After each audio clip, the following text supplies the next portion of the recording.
Welcome to Profiles in Eccentricity, a show about weirdos. With your hosts, John Fahey, Aaron Peter, and Matt Brousseau.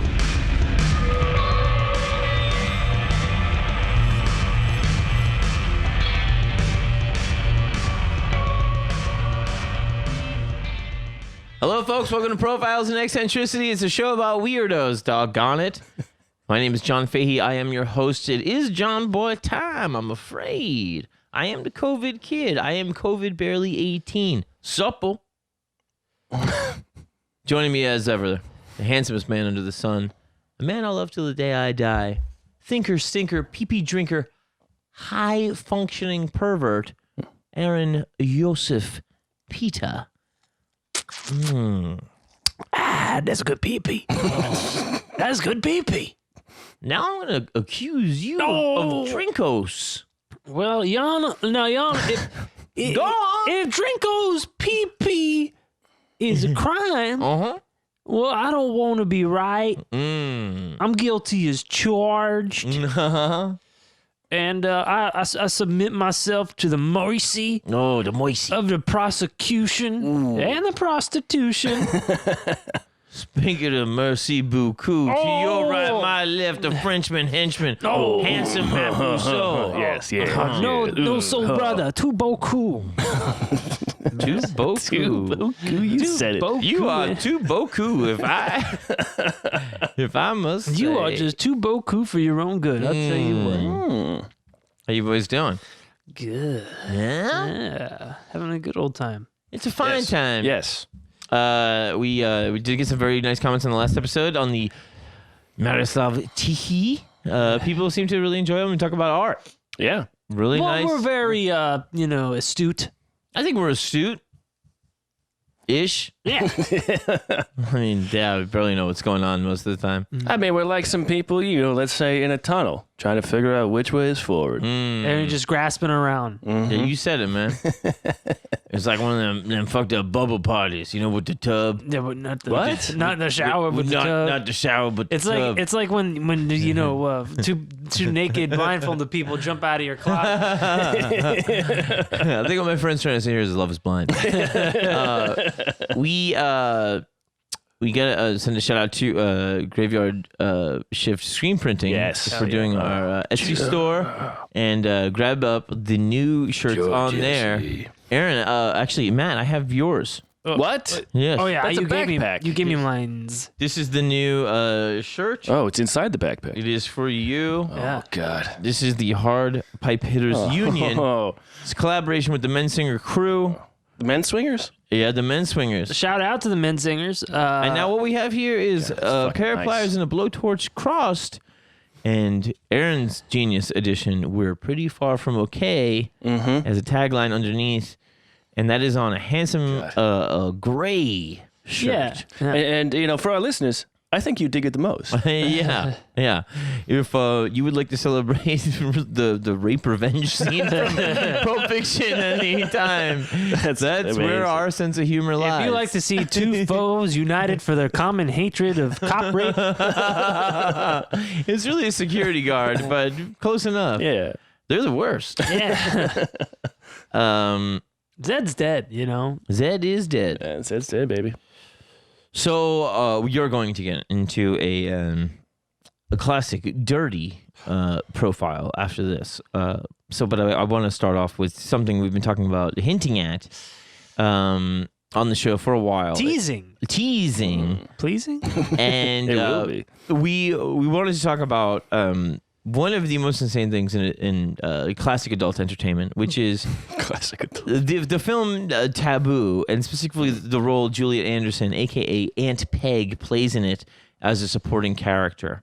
It's been bringing me and Aaron a lot of joy. Yeah. To, Since we were 12. Yeah, since you had the internet. no, I got into it later. I got into it way later. Well, I probably wasn't 12 when I saw Taboo. But if you've been listening to it the made show, me feel like I was 12. if you've been listening to the show from the beginning, you know that we have kind of a soft spot for the classic era of porn. And Taboo, I believe, is 1981, and It is like a lot of pornography these days. It is incest themed. That's right. Which at the time it was like, you know, what were they doing? Like Debbie Does Dallas, Yeah. cheerleader stuff, whatever. College sorority, you know, panty raid type of stuff like that. Yeah. I mean, well, there was, you know, and then, you know, when I was growing up looking at porn in the 90s, I don't remember seeing a lot of that sort of thing. My hypothesis is that Game of Thrones really brought it back. Oh, brought back the high concept. The concept of that's a good theory. It made incest porn really palatable to a younger generation because of all of the incest in Game of Thrones. I think it was as we have, I think, accurately derided on the show, the 90s porn phase of extreme humiliation and physical insanity. Well, in the 90s, everybody had like, it was like 90s comics where everybody had like insane weird bodies. Rob and Liefeld drew like big fake tits. And everybody was blonde. Yeah, but it just became like this trapeze thing of fucking like insane, you know, how many guys can you fuck in one day sort of shit. Apparently 500. And also that's 620. That stuff is funny. I'm not gonna act like it's not funny that it exists, but it is not erotic. No. So I think people started looking to a thing where they were like, okay, how can we have like regular sex situations and then make it somewhat conflicted and weird and raise the tension? Yeah, and that's what it is. And that's what I think everybody ended up at. And so that's why you have like more of the cuck stuff and like this incest fantasy. Yeah, and you know, there has to be like stakes to make it like. There has to be, right. And what they were trying to do in the 90s and aughts was like, well, the stakes are like she might drown in the toilet or, you know, puke up in the dog dish.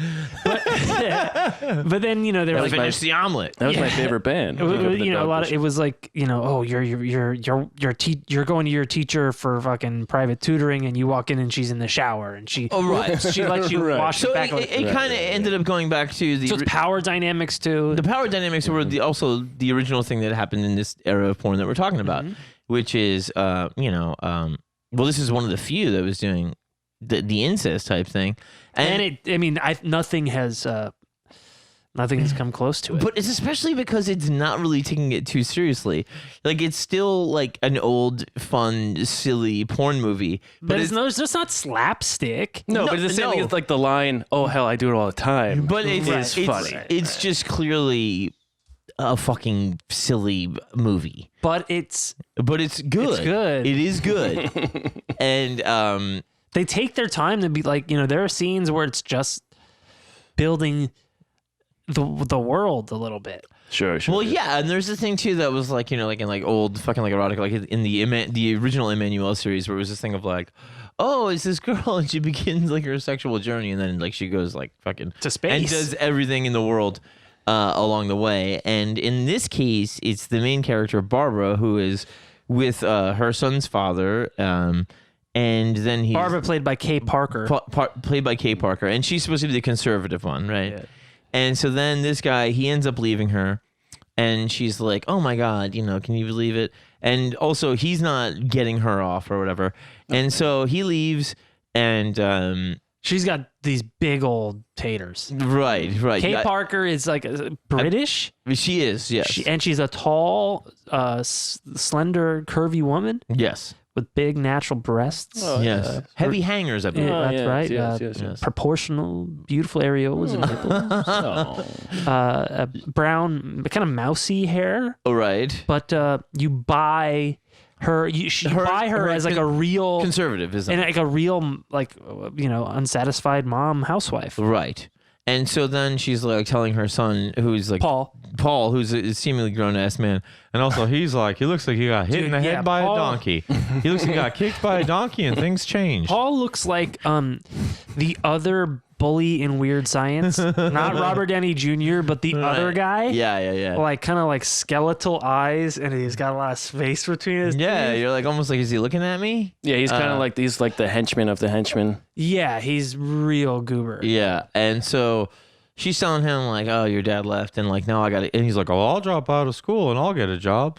And he talks like Hank Hill. Yeah, and she's like, no, he really does kind of talk like that. And you'll hear, but she's like, no, I'll get a job. So she goes to her friend Gina, and her friend Gina is played by Juliet Anderson, AKA Aunt Peg. AKA Aunt Peg. And when you meet her, she's in bed with a guy and a girl, and they all have sleep masks on, and it's a nonstop fuck party over there, obviously. She's the star of the sleep show. masks, yeah. Aunt Peg is like, Yeah. yeah. And so she's like, all right, well, I know this guy, whatever, fucking, she's like, you just need to get with a new guy, and she's like super fucking like horn dogged out. And she's like, oh, I don't know about that. I think I need, to like recover my ego from getting left. And she's like, no, I'll say it with this guy, Charlie. It's no big deal. And so then she gets a job with an old friend, Jerry. And the implication is that Jerry might have had a crush on her at some point. And so she goes there and she's working as like a secretary. And I mean, just think of how much plot you've described already. And there hasn't been one sex scene. No, well, it starts with her and her husband hooking up, and but like, he's and like, it's bad. He's not and very. then he leaves. Yeah, he's not very talented, and so now she's working at this place with this gent Jerry, and she's at the job, and she's gonna get a phone call here from her friend Gina, played by Juliet Anderson, aka Aunt Peg.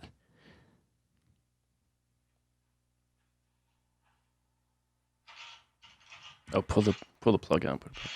You have to take the case off. You got a raw dog. Hold on, man. we gotta.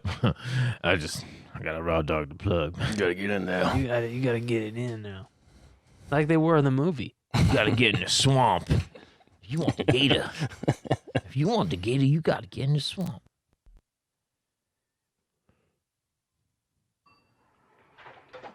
Hello? Morgan Realty. It's me. Did Charlie call you?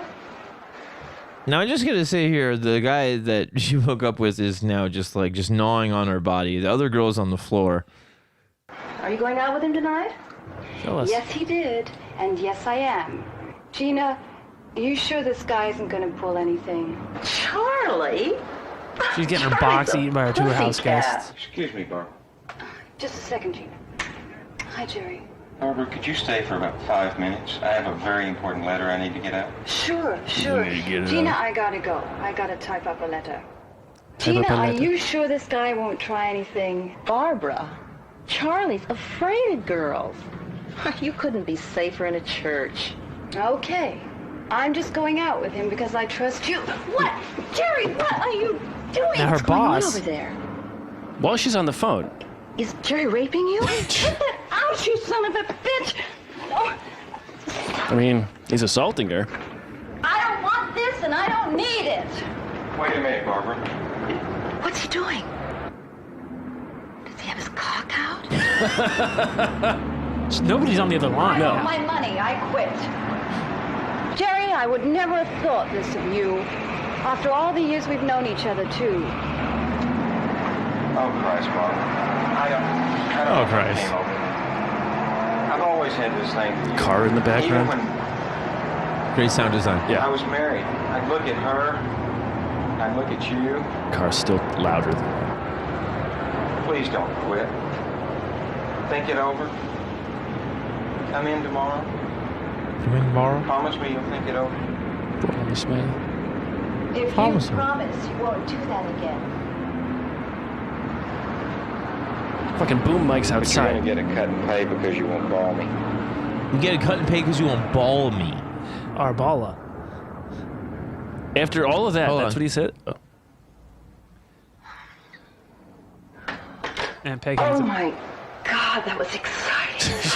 Wait. Oh, I thought he was raping her. Jesus Christ. Oh, mother, you should have heard that. Oh, I thought so turned on. She's gonna box. She turns back to her unlimited house guests. Yeah. And she's so I thought he was raping her. at first, the worst That was hot. the worst friend of all time. What's going on over there?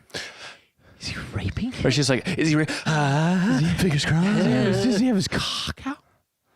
So she is just, the most perfectly insane fucking, what? My best friend was getting raped. It's so hot. And I listened in. Yeah. Why'd you stop eating me out? I called the cops as soon as I finished. Yes, exactly. Come over, I said. It's so fucking insane.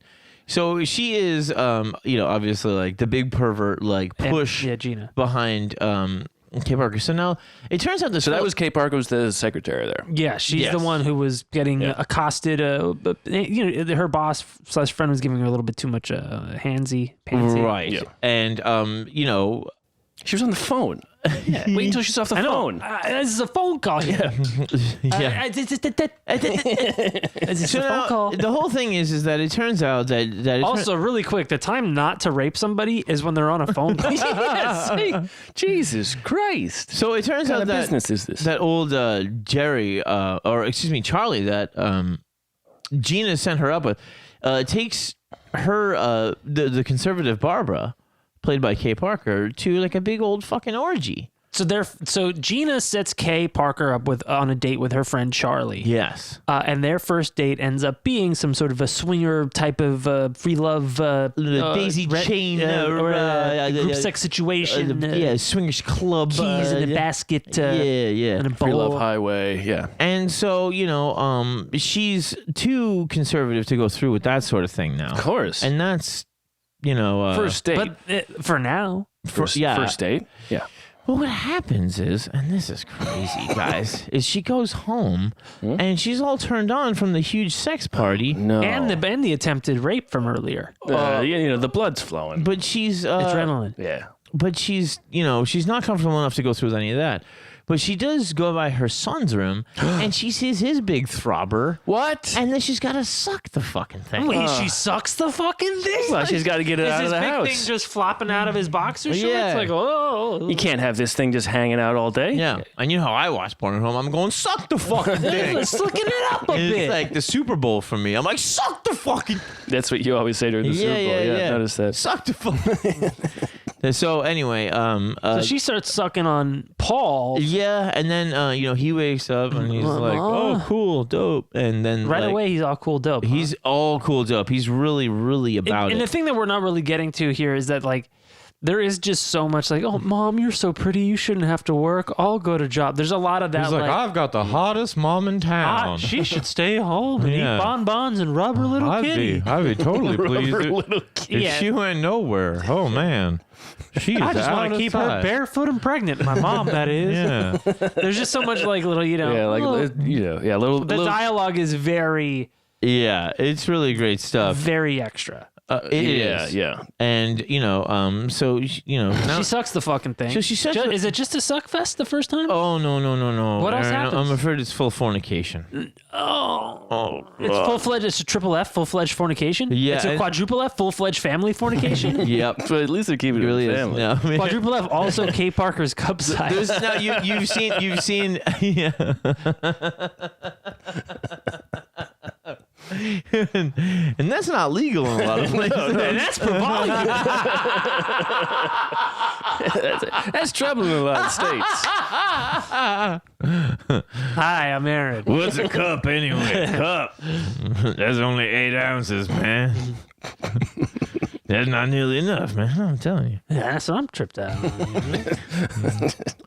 So yeah, Paul has a girlfriend, and like he'll go check out his fucking mom, and then his mom will be like, oh my god, my son seems vaguely attracted to me. Wow, I can't believe I it made this. freaks him out. She's like, that's penis is part mine. Trips him out big time. And so he's hooking up with his girlfriend. They have like a study partner over, and the study partner comes in. She's this tiny fucking petite young lady. And when she comes back from the bathroom, the girlfriend of Paul is, she's already gone down on him. And she's like, oh, I thought we were studying biology, not anatomy, or some dumb fucking thing like that. I mean, it's really pretty impressive of her to say something that smart in that moment. Yeah, and so then, one of my favorite things in the movie is he goes, the girlfriend goes, she goes like, hold on. She goes, I'll let you lick it a little bit if you promise to give it right back. And then Paul goes, smart. Promise her. Smart. Fucking play it. Peer pressure. It's really, And everybody can say that once you taste a little bit of dick, you're like, man, I gotta I gotta have it. I gotta have all. I mean, if you you're already gay. At it again.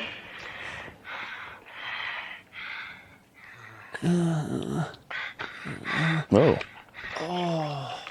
Did you hear the slurp? It's I knew this would happen. It's a Are we studying history or sex education? But Paul knows all the answers by heart. We'll just copy his paper. Boy, you never told me it was that big. Well, I'll leave you two alone. Hey, wait a minute. Don't go. Tell you what. I'll let you lick it a little. If you promise to give it back. That's funny. Promise her. Promise. Ever since my accident, I haven't. You like how the woman is in power here? She's like, I'll let you lick his dick. So that's also the thing we were saying. Please promise her. Before we started the show is that one of the funniest things is that it is dealing with this like crazy like perverted shit, but it's written by a woman. Yeah, both Taboo 1 and Taboo 2. And she's the producer as well. After you watch the movie, you realize, of course, it's Ramoan because it's watchable. Yeah, and it's actually But the I power, think all movies should be written by men and all pornos should be written by women. I'm sorry. I'm with that. But also, I don't believe in gender, so that's gender is that's gay. that's my own weird kink, I guess. I mean, the power dynamics of that are fascinating. Yeah, it's really good. And keep going. Sorry. So Promise her. Promise her. So now, Please. she's hooked up with her son, and then she goes to work, and she's very distraught. What's she distraught about? She's distraught about. She smells like her kid's poem. Yeah, I think he titty fucks her in the first one. I believe and that's shits it all correct. over her face and mouth. What? Yeah, That's the first one. Anyway, yeah, I guess that's safe sex. I know those are the specifics on the incest, but she's not distraught about the titty fucking. She's distraught that the whole thing happened. Implications. Yeah, the whole idea of it. Yeah. So Man, could you imagine if you given your mom a STD? Jesus Christ. Oh boy, I'm in a world of trouble now. Or getting one from your mom and then giving it to your hot little girlfriend and her friend. I could have sworn I was a virgin. You cheated on me. Where'd you get the clap? Mom! It runs in the family. Oh man, you don't even want to know. It runs in the family and down her leg. It's some guy named Charlie, I guess. And so she's very upset about what happened. Yeah. And then Jerry, now feeling sorry about his attempted assault, he goes, "All right, let's just go out. We'll have a nice date." And so they go out and they have a... I feel so bad about it. Let's go on a date. Yeah, he goes, "You're upset," and he takes her out and they have a nice time. Oh, yeah. I bet they do. A real nice time. They eat some dog shit food. Yeah, like where'd they go for Steak dinner? Diane or something. Sure. And and then she's like, "Oh, this is wonderful, right?" This is so nice. I should have sex. And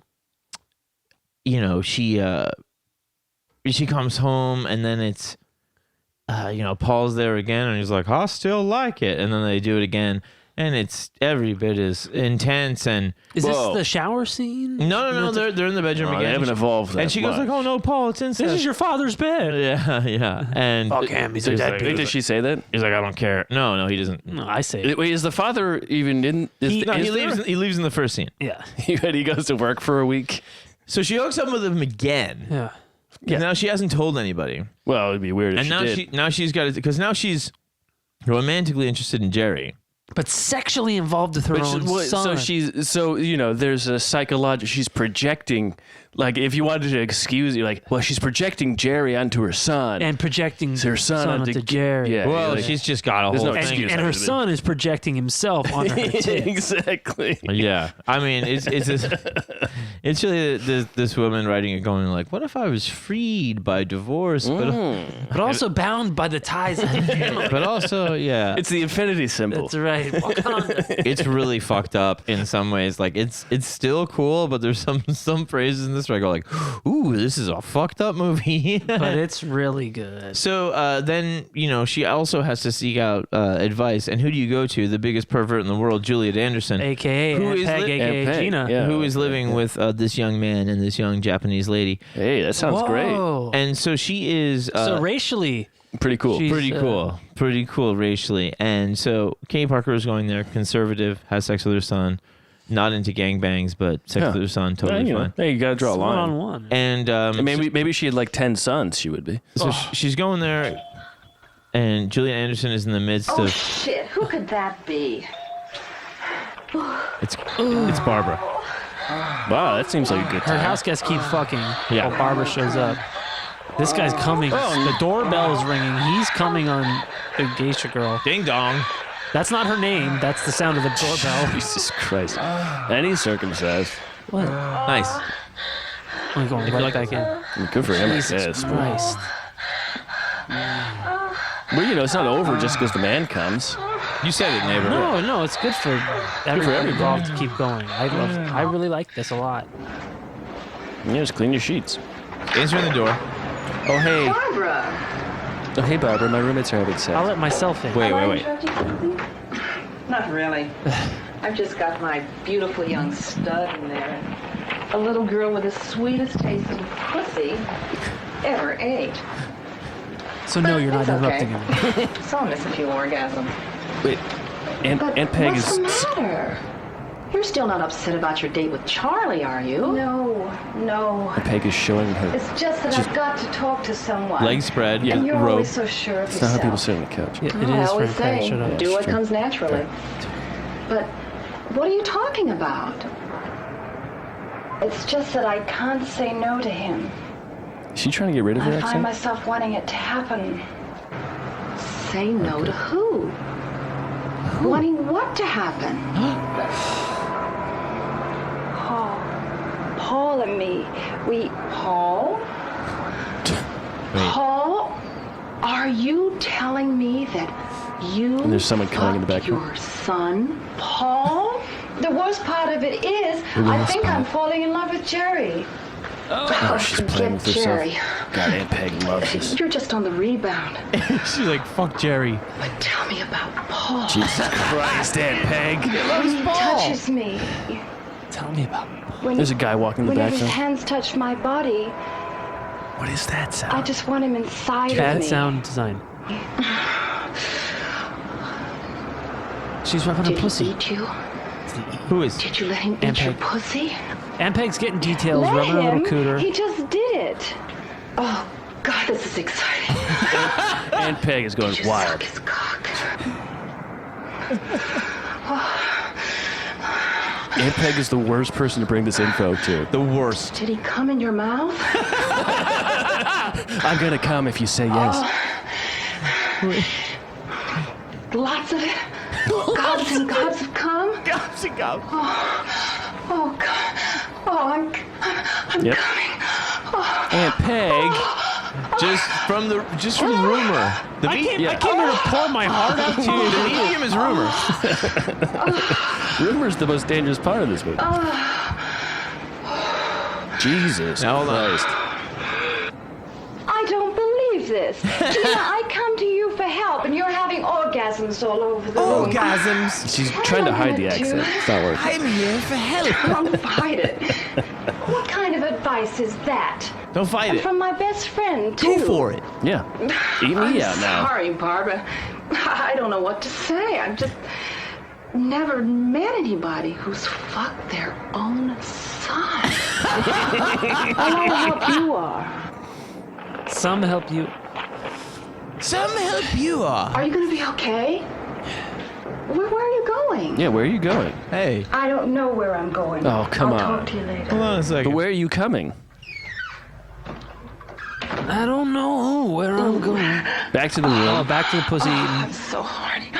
Yeah. Oh. And that's Aunt Peg. Yeah, yeah. Aunt Peg is like, I gotta finish this story. She's not gonna say anything about it, so Oh, God. Imagine fucking your own son. Loose lips sink ships. You know what I'm saying? I get it. now that's just out of fucking hand. Oh, I mean, God, what an it's- amazing character to create. Yeah, really, Isn't that really fun is stuff? a great character. It's you know that type of character has since become like a trope in movies, like the raunchy best friend who gives you bad advice. Nothing but bad advice. Yeah, but they're like the most fun part of the movie. Like Yes.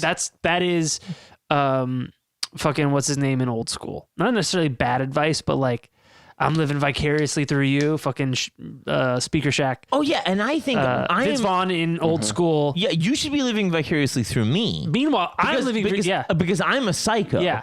And who are these people that I live with? I don't even know. Yeah. Right. I don't even know their name. I'm already living the most highly sexual dream life ever, but I'm envious of you, Yeah. K. Park, Barbara, Yeah, my divorcee, housewife friend. because you're fucking your son. It's the thing I can't Paul. do. Yeah. Yeah, it's really great. It's really brilliant. Isn't that out of sight? man? It's so much better. We've been talking about this for a while. It's so much better than the bullshit incest stuff that's on the internet on now, right? Where it Like, cures autism. yeah, it's like I fuck my stepmom, she cures my autism, or like stepmom stuck in dryer. Yeah. Oh, yeah, that's always really bad. I was cleaning your skid marks and now I'm stuck in the washing machine. What? Can we get creative with it? Yeah. I know. Can we get a little interpersonal? Like, I think it's funny where they're like, they're just a couple that's like having sex, and then like they're like, oh, it's uncle and niece, like whatever, and then later on, like some couples that like would come along later were like, it's like I have sex with my second removed, like they just like make fun of the whole format. We're like, you know what's going on here? It's me and my wife having sex. Yeah. We don't need to dress it up with some fucking Ancestry.com legalese. We don't need that. Well, we just got the test results. And it seems that now that you're related to us, now we could do Now it. we can have sex. Now that you're related. Now it's hot. That makes us practically related. Let's take a quick break and we'll come back.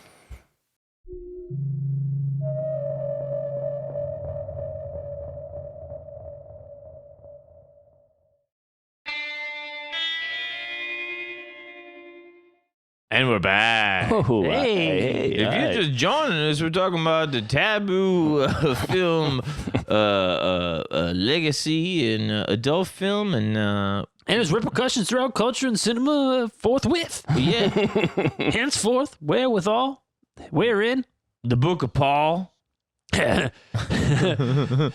Perverse 3,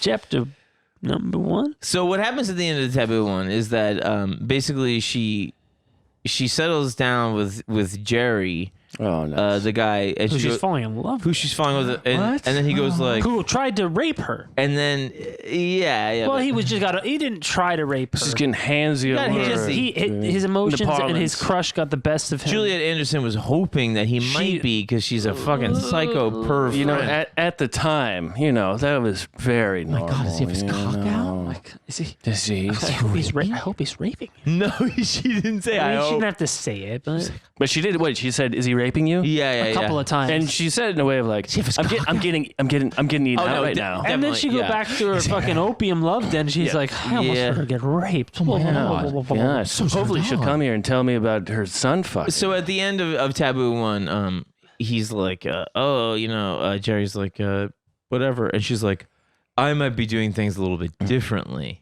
like.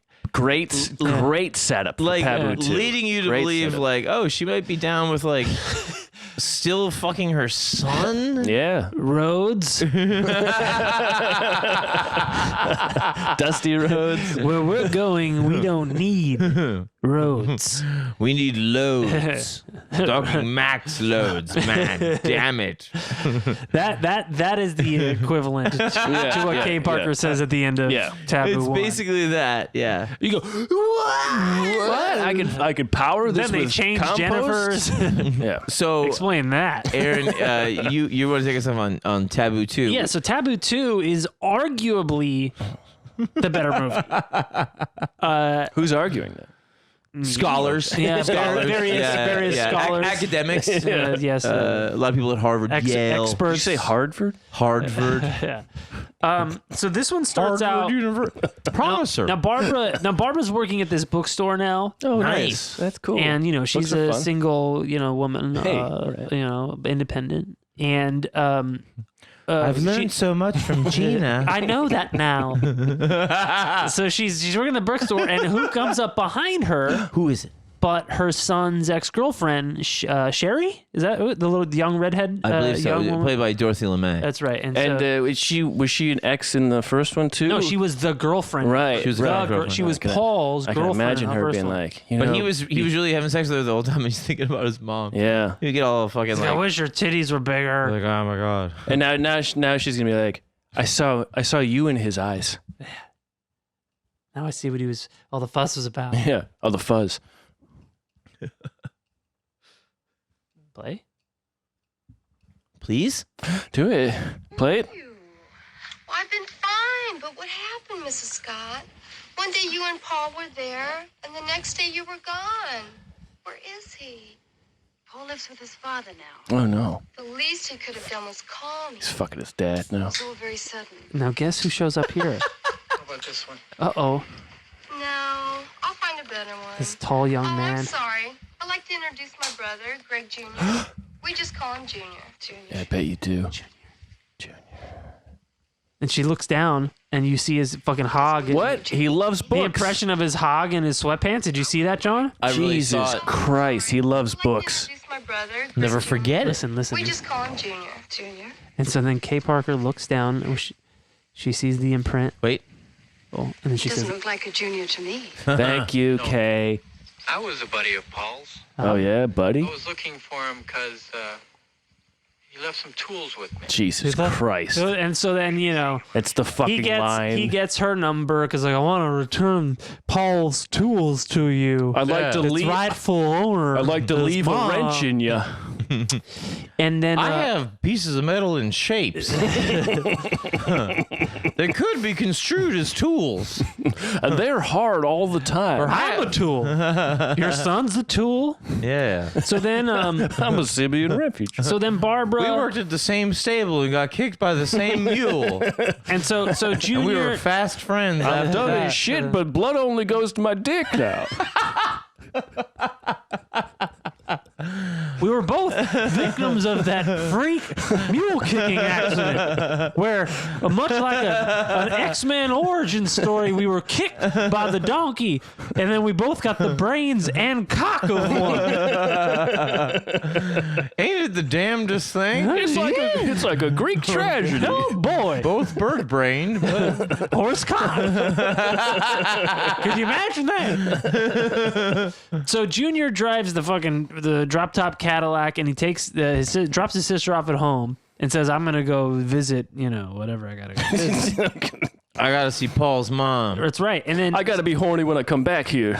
so then cut to it's Barbara. She's visiting Gina, Aunt Peg, Her best her friend. best friend in the world. Her best friend that will protect her whether she's being assaulted. and Gina is wearing red lingerie, you're down massaging your feet Kay all Parker's butt naked body. That sounds great. Hell yeah. That's pretty cool. That's pretty nice. Yeah, I'm a fan. And so she's just saying, "Oh, you got such a hot body." Yeah. Especially And when she's I'm asked- massaging it. And she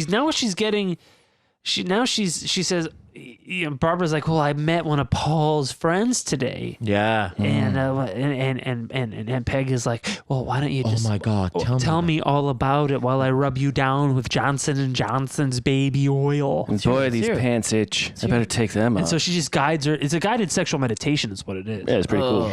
Very young. She's rubbing her. Young. Hard as a rock. Oh, boy. Feel it? And she's- No, of course not. You will. And you saw it through his pants. Throbbing. Oh, yes. Throbbing. Wow. How could you keep your hands off of it? Your mouth away from it. Now, the massage has become very localized. How Keep could talking. Tell me more. Oh, I wanted to kneel down and take it in my hand. God, I love this bookstore. And suck it. Suck it.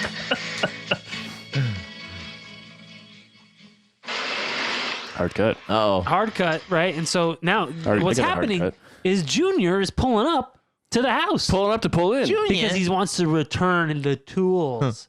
Oh. Just got my really? license. I didn't mean to walk you doing your massage. Wait. What are you gonna do with it? I'm gonna make him come in my mouth. Oh my God. Okay. And then her own friend just goes to Chowtown, you know? Well, yeah, I mean, she was projecting. She was like, I'm going to make... Just like you're coming in mine. Yes. Oh my exactly. God. Exactly. I can read this like Ding scripture. dong. You know, Ding just dong. flows. But it's not her Asian friend. Yes. Piece of shit. Who is it? Who could that be? It's Greg. Who is it? Junior! Paul's friend. You know that guy with the wrench earlier? When opportunity knocks, I say, Suck it. open the door and let me at him. I don't know. Aunt Peg. I'm a simple stable boy. How long should I stand out here? Your world doesn't frighten or confuse me. It's like Equus, but with moms. And Junior walks in. Hi, I forgot the tools at my house. Sees Juliet Anderson. What is that, a What's book? this? Ah, new tools instead of flowers. How original.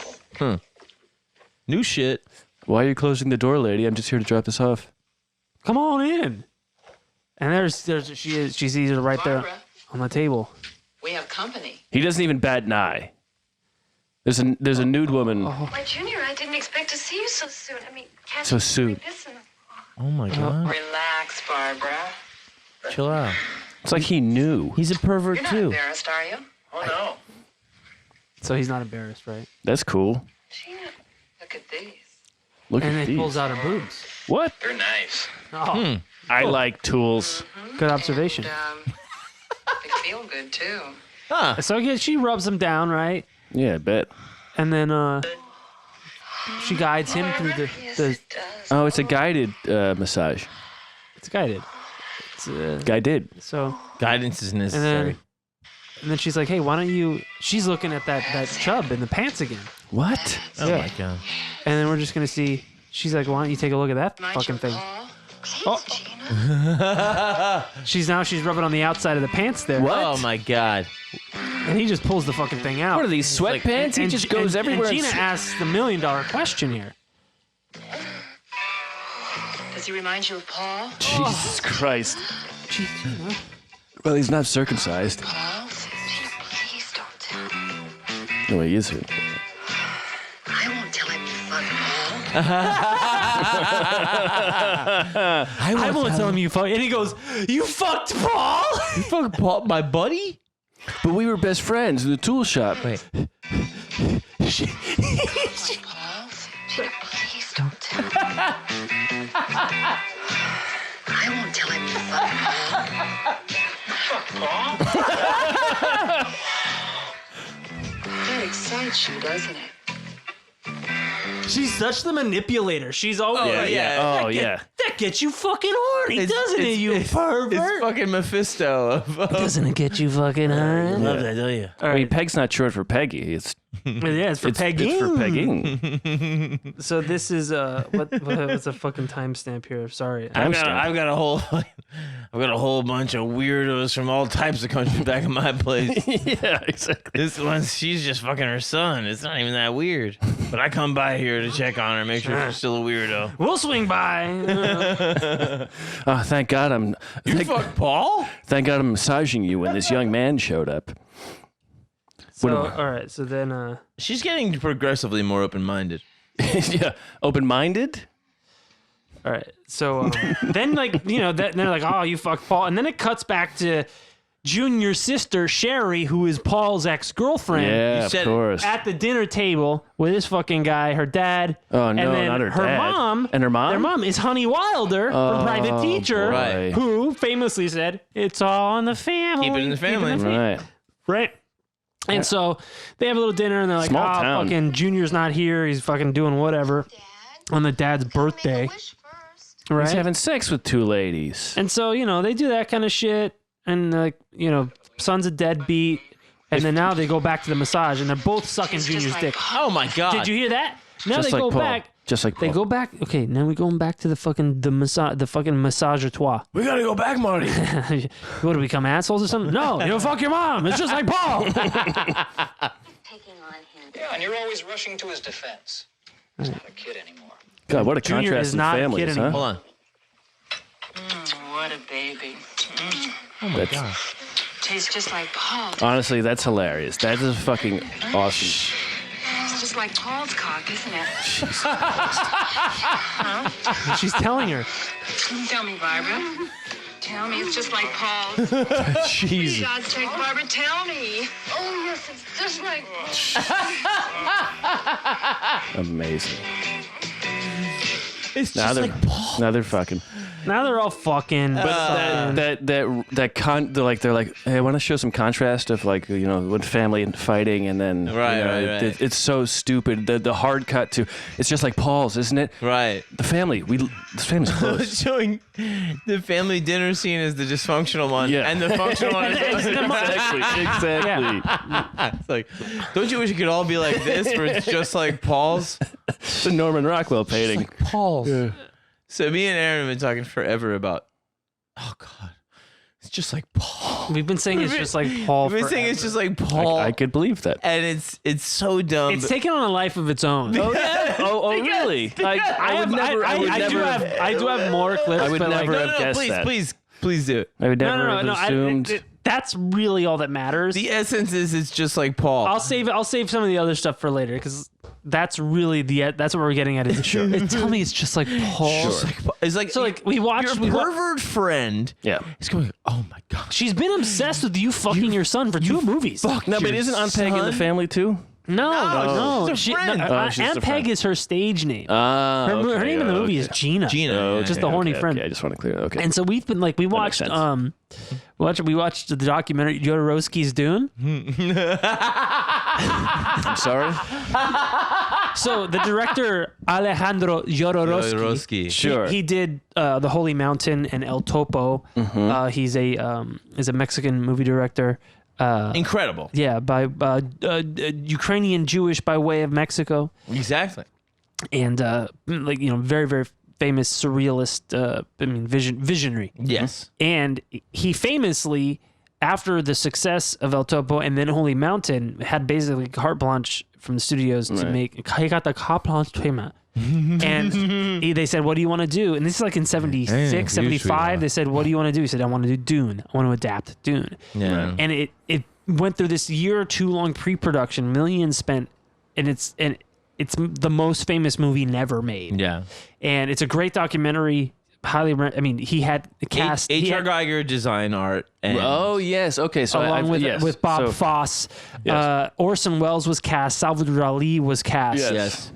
It was bands at the time were kind of Pink Floyd. I think Each band was going to do a chapter of each the planet. Each planet basically had its own band. Yeah. And it's a massive production, and he showed the storybook to Nicholas Winding Refn, who also is the one that brought us the Prince of Porn in a lot of ways. And he said, "I'm the only person that's ever had like the full narration from Jodorowsky of this movie that's never been made. And I'm the only person that's ever seen." And it's incredible. Yeah, Yeah, I bet it sounds amazing. It's great. And it was what the studios killed it They didn't trust Jodorowsky because he wasn't American. No, he's just mad. He's a maverick. Yeah. A total maverick. And But that also you also mean kind of crazy. Yes, without a doubt. Yeah, No, he wanted a spiritual. I wanted a spiritual warrior for my movie. Yes, sure. like, he would get talented people and he'd be like, but he was not a spiritual warrior. Yes. So I knew it was not him. like- He was a great effects artist in cinema at the But time. he wouldn't drop anything in his life to do the movie, so but- I had to go to H.R. Geiger. Yeah. It was like everything had to be like But like everything ends from of the that earth movie, devotion. Yeah. Yeah, dude, he put his son through martial arts and sword fight training for a year and a half. Yeah. 7 days a week. Yeah. In preparation for the movie that never got made. And his son was like 12. And do they still talk? They are best friends. That's and great. his name so he was going to have his son play the character of Paul Atreides in Dune. And Paul Atreides in Dune is kind of a messianic figure in Dune. And Jodorowsky had changed the ending of Dune to where basically the planet Dune takes on the embodiment of the messianic figure of Paul Oh no. as a plural being, where Paul's consciousness or Dune's being is embodied in every planet. We are all Paul. And so the planet Dune, it's not Paul, but it's just like Paul. Oh, no. So me and Aaron, We were watching the documentary and we go, it's just like Paul. No. You fucking... we realized He is a plural being in a sense, so it's not like he is Paul, but it is just like he is Paul. and my son is just like Paul. And his name is Paul. Oh, God damn it. He is a plural being. It's like Paul. So Dude. So we realized, and the thing is that his son that plays assholes. Paul comes back and he's just kind of like, yeah, man. He goes like, the movie kind of went through the exact same trajectory that the character Paul goes through in Dune, and we were all like, oh my fucking god, like the failed. And so they go through this. It's all just like Paul. It's all just like Paul because they showed this this clip sequence at the end of all like the concept art and mock-ups that were made for Dune made their way into other movies like fucking Sure, He-Man, Masters of the Universe, Alien. and Alien, Most famously. and Prometheus. They say Alien basically took up all of the talent that wasn't used on Dune. Yeah, And it all got there. a lot of that of the space faring talent, Yes. and then a lot of like the interior royalty stuff got taken up by like He-Man, Masters of the Universe, Yeah. and Flash Gordon, Yes. and that kind of stuff. Could you give me like just like a quick breakdown of the way that the movie, the way the production also kind of shadowed or followed the same path of Paul? So really, it's just the ending or the apotheosis of Paul, because Paul, the messianic figure, dies, but his essence is everywhere after. Okay, yes. He's a plural yes. being. Yes. Yes. And so, although the movie Dune dies, was never made. his still essence, lived on they through show all the, these the other clip things, sequences yes. like, check out these fucking movies. Like Right. Star Wars was after this. Yeah. And so they show just the clip sequences. You're like, oh my God, it's all just like Paul. And so, Paul. yeah, also shout out to Joe with his band Plural Being. Hell yeah. Which is a shout out to Dune. But what is so crazy is me and Aaron were watching it and we're going, he's sitting next to his father and we're going, this poor fucking piece of shit had to do all this martial arts training for a year. and like all this shit like on this fucking movie that never got made, and like we're like, this fucking poor bastard, he's totally cucked by his dad, who's going like, it is great, yes. And we're like, oh my god. And then the son comes out at the last minute and he goes like, yeah, I mean, the whole fucking thing just kind of like ended up, it was all just kind of like Paul's story, and we were like, fuck, it's like we were like blown away, because it was like, first of all, like he just understood it and embraced it, Yeah. and we were like it was very touching. It is because you could understand if he was so resentful Sure. of his Yeah. father, because like in fucking El Topo, he's a little naked kid running around the desert, and his dad's a cowboy and shit, and he's it's making these weird ass, and then he puts me through fucking like samurai training as a 12-year-old Yeah. for like 7 days a week, 10 hours a day for a year and a half for a movie that never gets made. And I think also even before that, he was in the Holy Mountain and stuff, and his dad was doing like putting him through it there too, being like, fucking this. Yeah. This is what we do in this family. But it does. Right, I mean, exactly. it does seem And like it they sucks. really do. Right. You're not They really do love each other. Oh, yeah, and they yeah. get each other. Yeah. some it's families just like take it Taboo. a trade. Yeah. So Dude. that's just like Paul too. So we've been talking about all this fucking stupid shit. And so then, I'm working with Aaron, and I go to him, and I was like, because you doing Tropic Thunder, we were talking about, we love on this show, we love Robert Downey. Jr. Yes. character. You've and Osiris. and the Sure, thing man. where he like any tip, Any when he goes tip, up, he sure. goes, he's like, hey man, you're looking pretty cut up, man. You look good. He's like, you look like in Rambo 2, not the 1 but the 2. The Rambo 2. Rambo 2, cut up. where he's like cut up. He's like any tips? So I go there and I'm thinking about this fucking Taboo thing, and I go like, I've been thinking, you look like Taboo 2, not the 1 but the 2, like not where it's Paul, but it's like Paul, it's just like Paul, not Paul, but it's just like Paul. You know what I'm saying? And then Aaron goes, "Is he raping you?" Is it okay if I tell you Is it okay if I tell you that it's just like Paul? I get excited about my Pauls, man. He's so fucked up. Is he rape?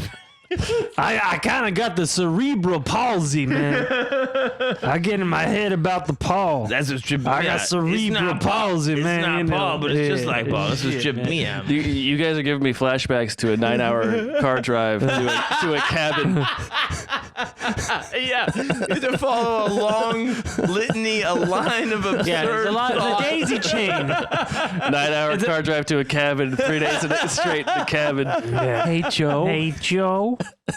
Oh, also, speaking of daisy chain, each one of the Taboo movies ends with a daisy chain fuck fest where everyone's like sucking their dick and eating the ass in the fucking human centipede situation. That's great. That sounds and amazing. that, too, is also Canon. It's the best way to end a porn movie. You go like, hey, remember all those people you saw in this porn? Yeah, exactly. There. Now they're all here. It's like the end of a Bollywood movie where they're all dancing, exactly. or Shakespeare where they're all die. Where they're all die.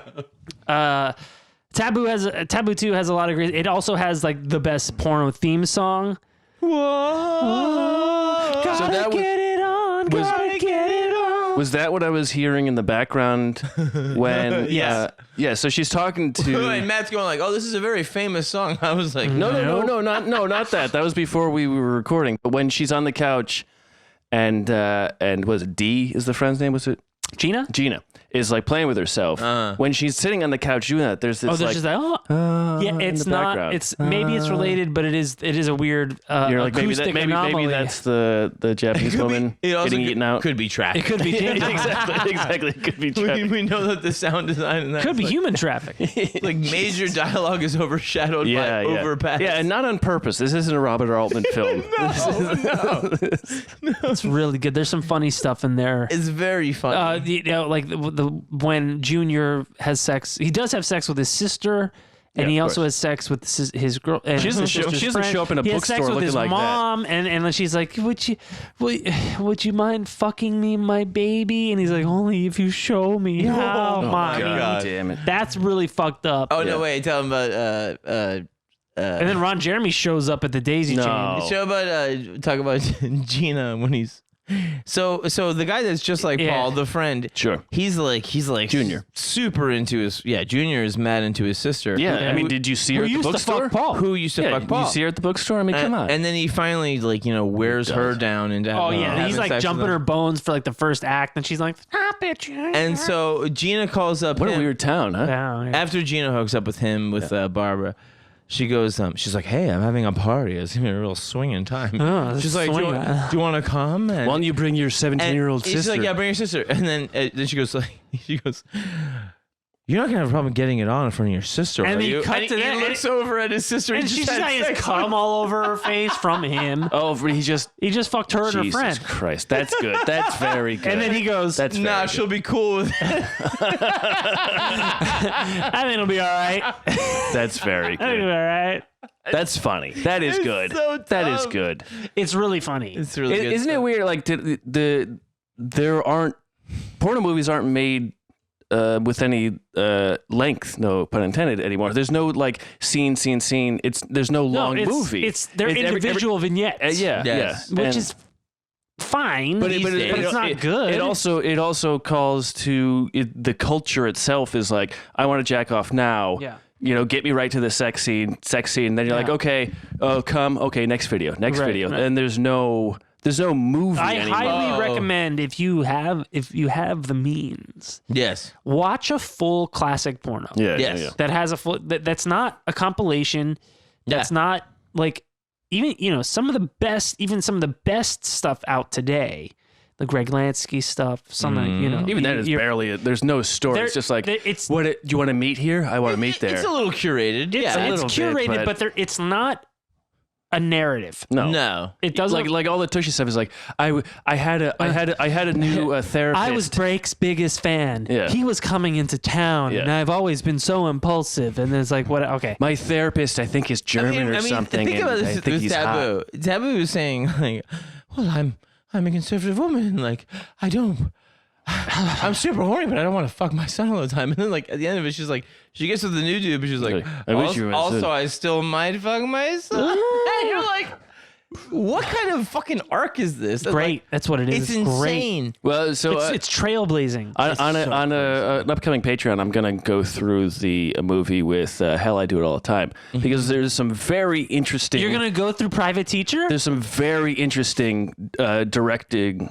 that is done and very interesting. Like there's a random scene where there's just two people having sex and there doesn't seem to be any explanation for them in a black room, just like everything is dark and it's utterly weird and fascinating. I got to give a huge shout out to my buddy Bill because I was like, looking for like a streaming thing of both of these movies on the various porns. I could not find it. X Hamster has all of the classic shit in full. Right. But so I messaged him and I was like, listen, man, I was like, Here's the deal, man. I was like, I'm going to record tonight. I was like, I want to talk about these fucking two stupid movies. I was like, I'm looking for Taboo 1 and 2 streaming. Hits me back right away with links and he's like, first 2 minutes might be cut off, but that's pretty much. I was like, dude, thank you so much. And not just the 1, but the 2 as well. Yeah. And he goes, any tips? He goes, by the way, he goes, in league with this, he goes, Private Teacher. I was like, dude, we talk about Private Teacher all the time. Private Teacher it's honestly, I watched the whole thing. There's more going on in Private Teacher. Yeah. It's as close. Taboo 1 and 2 is like a little bubble of people. But Private Teacher is like it's got like this. But they're like fucking tree. It's as close to like a John Hughes film as porn ever could be. Yeah, well, in Private Teacher, there's a scene far. In Private Teacher, there's a scene where the women are like, "You guys are robots," and so they cover the dudes in aluminum foil, and they have to pretend they're robots. Yeah. Dude, there's a lot of really good wood paneling in these movies. Yes. Oh yeah. Oh my god. So we should make 17 and a half candles. Wait, 17 3/4 candles. The breakfast chub. Almost legal candles. Almost legal candle. The breakfast chub. The breakfast chub? Yeah. Oh, Pretty in Pink. Oh, you just keep the title same there. Pretty in Stink. Shitty in Stink. Oh no. What? It's no good. Well, if you're in the jerk. That one's overseas. Any dicks? It's in the PAL format.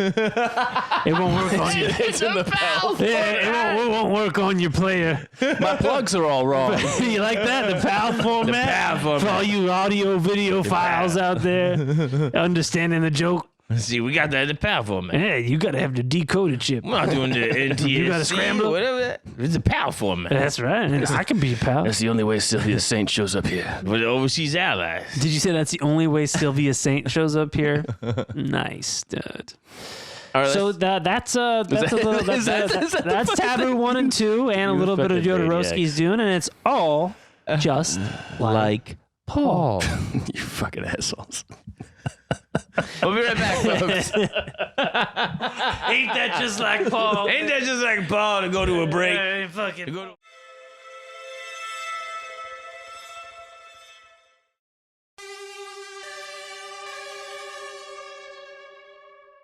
And we're back. Oh, plugs.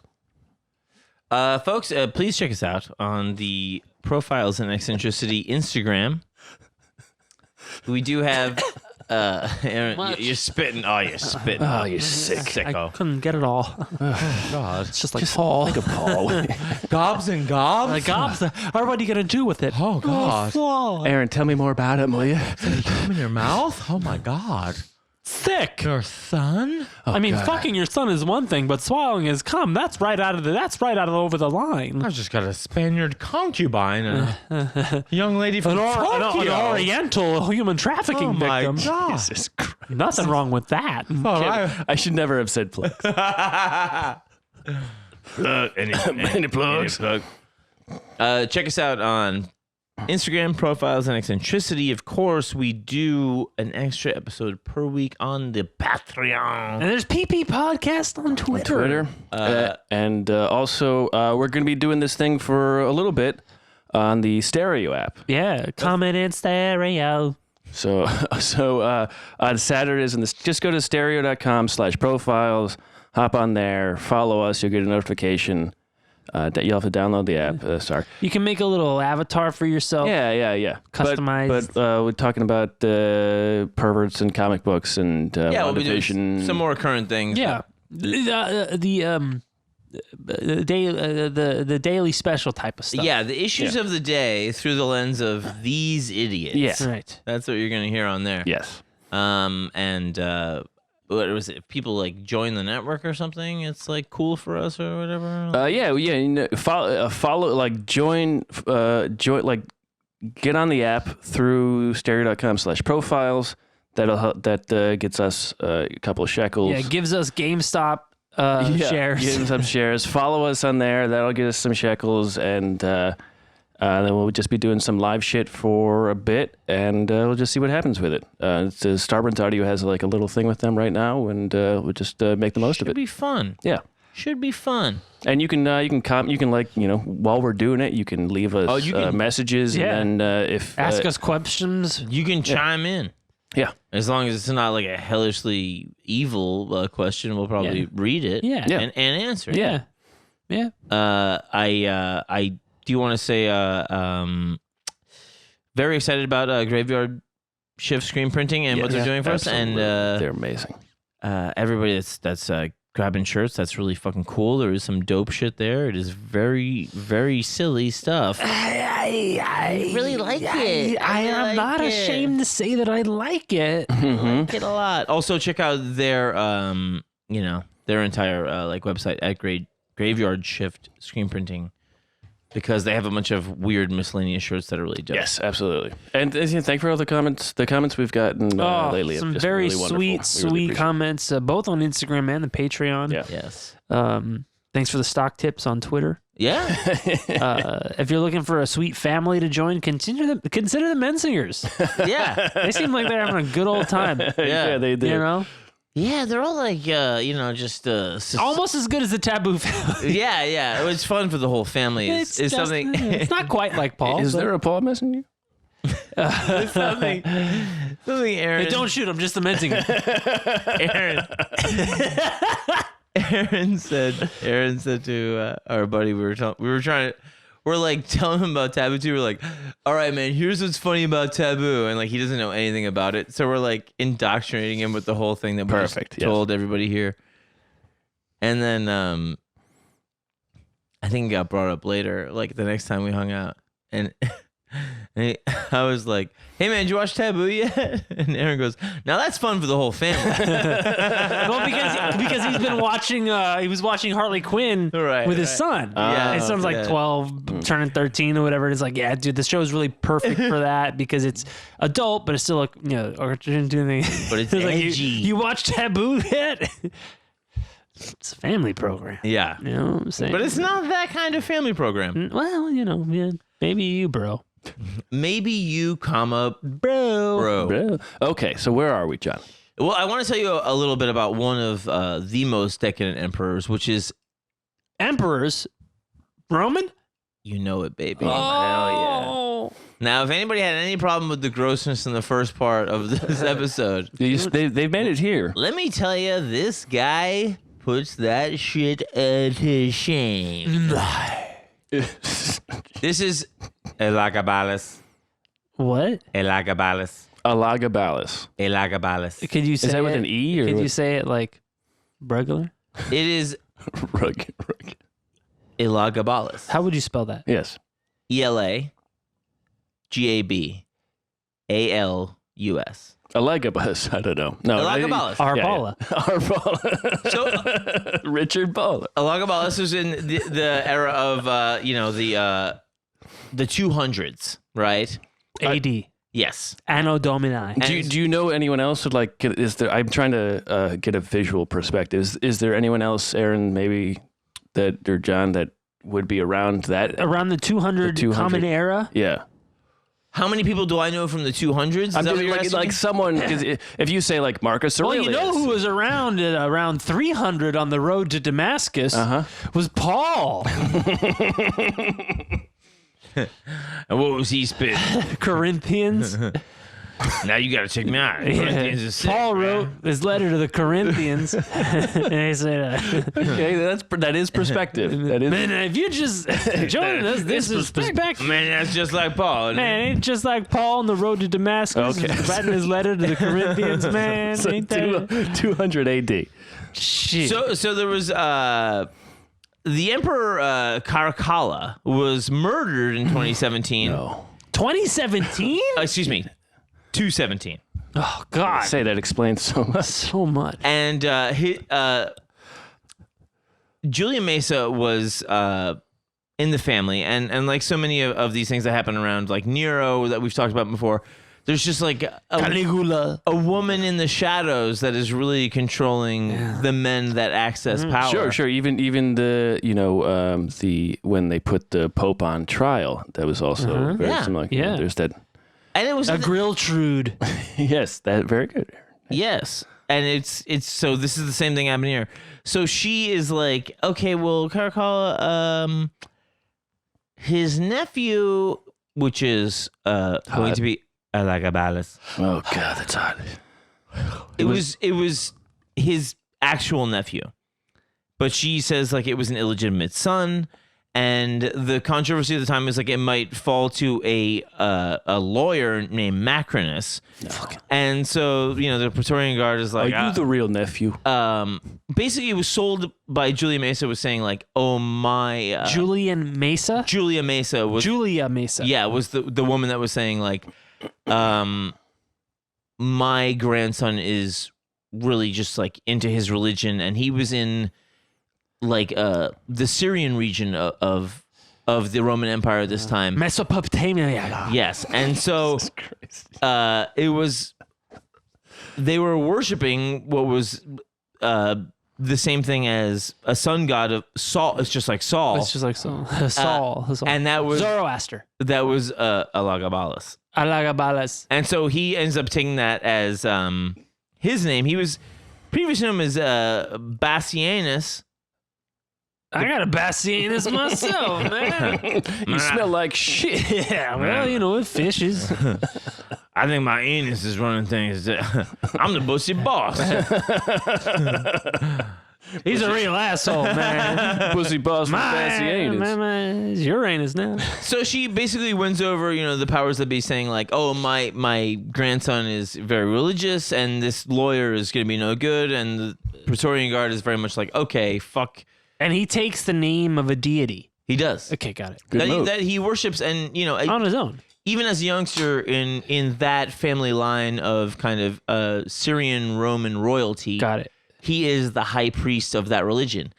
But then he brings that to Rome when he accedes to power. Okay. And now they're not too hot about that sort of thing. No. Because it's like a big phallic rock, right? And they don't like it? And he brings that around, and he will kind It's cock rock. of... It's a cock rock. And he'll celebrate like A bone stone. It is a bone stone. Now, Go on, I'll let you think of the rest. I'll let you think of the rest. He's got more. I do, but I'll wait. It's a rod sod. And that's okay. Which is fine these days. And so, Macrinus, the lawyer, he's got to get got. Like, this whole thing is like, I think we talked about in the Nero episode, it is so rife with murder and insanity. Treachery. It's just like, do you want a couple of years as a totally unhinged maniac in exchange for definitely getting knifed Yeah, at the right. end?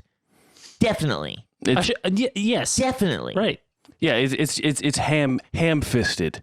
It's just like kill them and then we'll just take charge without ever thinking. There's no thinking of the next Do you want step. to never be able to sleep at night again? Yes. Yeah. Not only because of the day and night orgies that you're having with human Right. beings and animals, but because of the crippling anxiety knowing that every single person in your empire wants to murder you. Well, Right. it's like the Nixon thing. Like Nixon was paranoid before he started doing dumb stuff.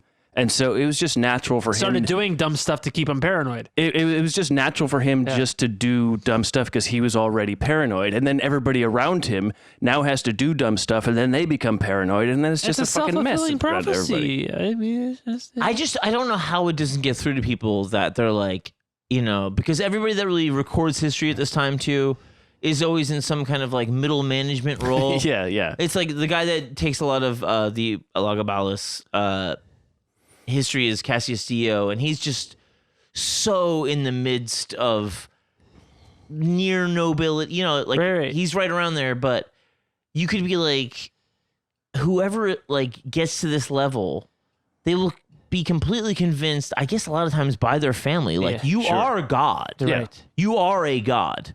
And so you can go and do whatever you want, but He changed his name. But why is everybody that is administering the state never just going like, can we just do away with these maniacs and just have the Senate rule? well, I think there may be this deep state. It's beneficial for them to keep rotating out useful idiots. Yeah.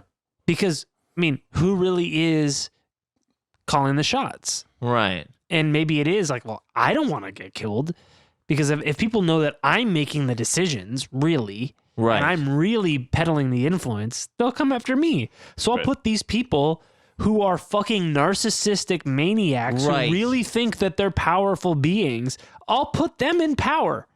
They'll believe it. Right. They'll believe that they believe it. And then they'll kill them for it. And then I'll put some other idiot in there as soon as they're dead. Meanwhile, I'm writing the fucking history books. Right. Or if you're just a senator. So you're saying that Trump is a martyr. Good. That's exactly right. But And I'm saying that it's also just like Paul. yeah, and it tastes just like. If you're just like some just generic senator, right? You're like, well, if I tie my ship to him, then I get murdered with him. If I fight him, I get murdered by him. If I do nothing, someone's going to murder him anyway. Right. So I will just do nothing. But by the fifth time that it's like a murder. By the fifth time it happens, now you're 7 and you're like, my son is going to take over, so I don't give a shit. But we go long after 5 with these guys. With the decadent emperors, we go long after Caligula. It's a mess, but I think it's all a self-serving mess. It's just people saying like, it's not my job. I don't want to get involved. They killed Caesar. That was like the What? Spoiler alert. it was like the last thing. I mean, what? Then they kept. I don't know. I don't know enough. I'm talking on my ass. Well, you live long enough to either die a hero or live long enough to see yourself become a hero. or write the book about it. Caesar is very, very interesting, just in the way of the most competent military leader, Yes. and the one that leads Rome further into the empire and all that stuff. Right. And then he comes back and he's leader, and he's got to navigate The politics. competence is dangerous. But it brings in a a different way. It reminds you a lot of Eisenhower and stuff like that. Where it's Oh, like, that's interesting. It's like, well, I've seen the reaches of our power and what's going to make us more powerful. But then that power then also becomes unmanageable by anybody else but him. Right. Yeah, I mean, I wonder that's interesting to think about. Like Eisenhower, when he leaves, right? He tells everybody, he says, "Watch out for the military-industrial complex. Yeah. It's going to be a problem." And then he leaves, and no one does anything about it. And basically, the military-industrial complex runs like a third of this country now. Right. And I wonder if there's a parallel with Rome itself, with people saying, like you were saying, Aaron, is like, well, we can just have this insane person in charge, and no one's going to ever fucking worry about our section of money. Yeah. Just put them up there, because the people who are making the weapons or blah blah blah are complete. As long as people attack that guy, no one's worrying about us. Yes. And so we've had this military-industrial exactly complex where it's like, well, they brought 35 jobs into town, so we got to give Boeing $1 billion. There is a benefit to having a separation of powers, right? Even if one of them is omnipresent and overpowered. Right. At least, at least one is a check on the other, I guess. But it's pretty nefarious and brilliant.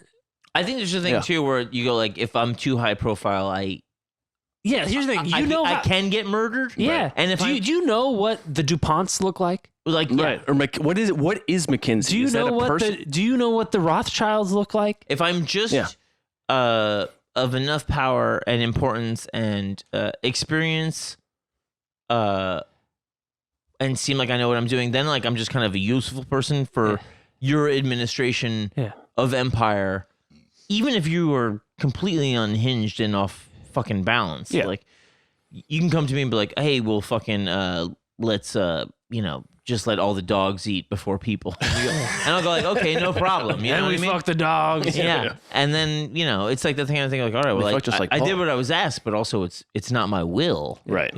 I can let this person go down and fuck them over. But so what's really weird about this guy is he comes from this kind of like, Syrian affiliated dynasty, and he comes and he brings this sun god religion to Rome. And Syria is like a minute away, but it's all just really a scheme by his grandmother. And so he brings the huge fucking phallic rock to Rome. And then he's got like, he's like dancing around it, and like they're playing like fucking flutes, and like there's splashing cymbals and stuff. And this is like really what he's into. And he just takes on the name of the god himself, right? Before he was Bossianus or whatever.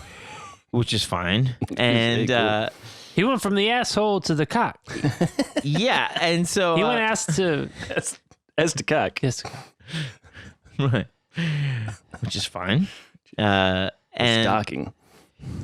So he decides that like, he's basically the same as the sun god, and he wants to be married to a goddess, and so he goes to the moon goddess, which is Tanit, and They bring his stone from Syria. The Tanit stone was brought from Africa, and then he presides over this. So it's pretty big. This marriage, he presides over this marriage of stones, and everybody then in Rome also has to like give him money because he.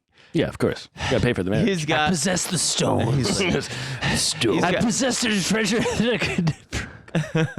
Go ahead. He can't even finish it. He can't. He's sick. He He can't even finish. He's full of sick. I use the stones to destroy the stones. After the use, they merely serve nothing but temptation. I'm sorry. That's why we're here. So he's into this. His grandmother's basically running the empire from behind the scenes. And Moon goddess. Yes. Well, no, that was just like basically a symbolic marriage. Okay. He's unlike every other marriage. He's actually married to Julia Cornelia Paula. What? Julia Cornelia. Cornelia Paula. Just Paula. It's just like Paula. Julia Cornelia Paula. Yeah, and she's kind of like a noble family in Rome. And, not even a year goes by, he's divorcing her, and he says she's bodily unsuitable, okay? What? Well, she doesn't have a fucking big fat cock, probably. She doesn't have a rock hard cock. But then... She's not like Paul at all. In 220, he does something that is perhaps like one of the most things that's going to undo him, where he breaks into the sanctuary of the goddess of Vesta. The Vestal Virgins. And he rapes a Vestal Virgin. Jesus Christ. Oh, no. Now, do you know what's supposed to happen to a Vestal Virgin after they have any sexual intercourse at all? Oh, they get dead. Buried alive. Oh, Christ. That's not a good system at all. No. And he thinks they're going to produce godlike children because he's a sun god. He is. Oh, what? So like the kid's going to crawl out? Was this Kill Bill 2? And so, Alien. So she is able to stay alive because he says, oh, she's with me, right? Great. She's with me. Yeah. Bet she's pumped. Full of nuts. Oh, yeah. And so... Poor choice of words. Jesus around this time, he begins putting rouge on his cheeks. Cool. Wearing makeup. Chankle in his mouth. And wigs. Oh, boy. Starts breaking into I'm my own daughter. I taste just like Paul. And I am Paul as well. Paula. Honey. And he's wearing gold necklaces, and he's getting the hairs out of his chin. He's wearing pearl necklaces as not well. trying to look like no kind of dude. No, he's a pussy bun. And so grease him up. He's, I think, actually maybe the first recorded request for a sex change. That's right. Oh, baby. And what was what kind of medicine did they have in those days? Knives. Yeah, it was Yeah, it was knives and piss. And that was the whole thing. It's like, cut it and piss on it. Should work. That was the main antiseptic of the day. And so Cassius Dio, and we do have to remember, this is a guy that is, middle management, basically the main recorder of what happens with Elagabalus. And we also have to remember that as the probably only person writing it down, he is also, Embellishing it. motivated to He be smelled like shit. Yeah. Even as a woman, his pussy stank. But not only that, Tiny titties, nasty nipples, fucking bitch. I mean, the shit was disgusting. It was some really fucked up, repugnant shit, man. Tastes like Paul anymore. It wasn't like Paul at all, man. Man, it's not like Paul at all. No, he was unapologetic. Can you believe the shit? So, also, Elagabalus would come under what happened later with damnatio memoriae. Oh, God. He's coming under this? It was basically like, we are going to erase you from public memory because your legacy was such a disgrace. He who shall not be named. Yes. So his phone have to scrub the stone away. We heavily lean on Cassius Dio, but it seems He's that the only historian of record for this stain. because it was actual policy to erase the memory of a lot of these, most damnable emperors and other people throughout history. Right. And that is pretty brutal. It is, and it's also like, it's kind of a thing where I kind of like respect it because they're going like, okay, just skip that. Like, let's just get back to the people that were like doing good things to improve society. Sure, but don't you think that, like, man, if there isn't anybody other than like Hitler that you like should be erased? But like, isn't it pretty good that we know who he is? I think contextually, But also, I don't think there should be statues of Hitler. Like, like there's a difference between memorializing and having a record of. Right. Well, that's why it's a very interesting conversation about, like, Man, I know his profiles and eccentricity, man.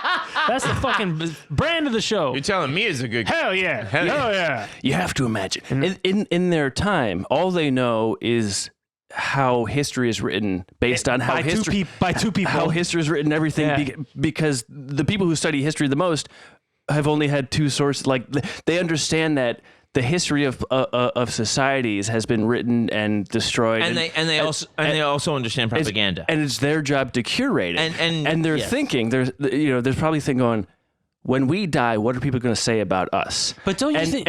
And when you step back from that, you say, well, you should show your faults, but they're also human in that way of saying, like, I don't want people to think we're right. I think that's the folly of that train of thought is we want to strike this name from the record books so we don't look bad. Yes. As opposed to let's highlight this era. And so you show it as a cautionary tale, and you would look even better by saying we cut it out, by saying that we ended it because it was bad, right? Yes, and not by saying, oh, let's pretend it never happened. A friend of the program, Radisson Zaharia, can't trust the man, was saying you can trust him for his comic book recommendations, but he had a very good point, and it made me think like, oh yeah, fucking, I forget as an American, yes. We are not the be all end all. No. And he goes, I'm the be all end all Ken doll. That's exactly right. That's exactly right. But that's a different subject and hot for another time. Hey. Man, you smell like Paul. But he just goes like, he's like all the fucking the long history of Europe. He goes like, with Trump, he goes like, you guys just have like your first mad embarrassing leader. He goes, yes, we've had multitudes of those over the years. He goes, you guys are just getting used to the really first, obviously very embarrassing one. Who's showing you how stupid you are. And I was like, oh, that's a good fucking point, man. There's no hiding. The other ones were subtly embarrassing. Yeah. Well, yeah, sure. But I mean, it is that kind of thing where you go like, yes, rather than completely ignoring it, it is better historically to show how we saw it and go like, oh, that's not like, yeah. It's better for history to show like us recognizing it sucks. Absolutely. But that is not something they want to do here. And I think it's because It's mad embarrassing. It's mad embarrassing, but it's also a string.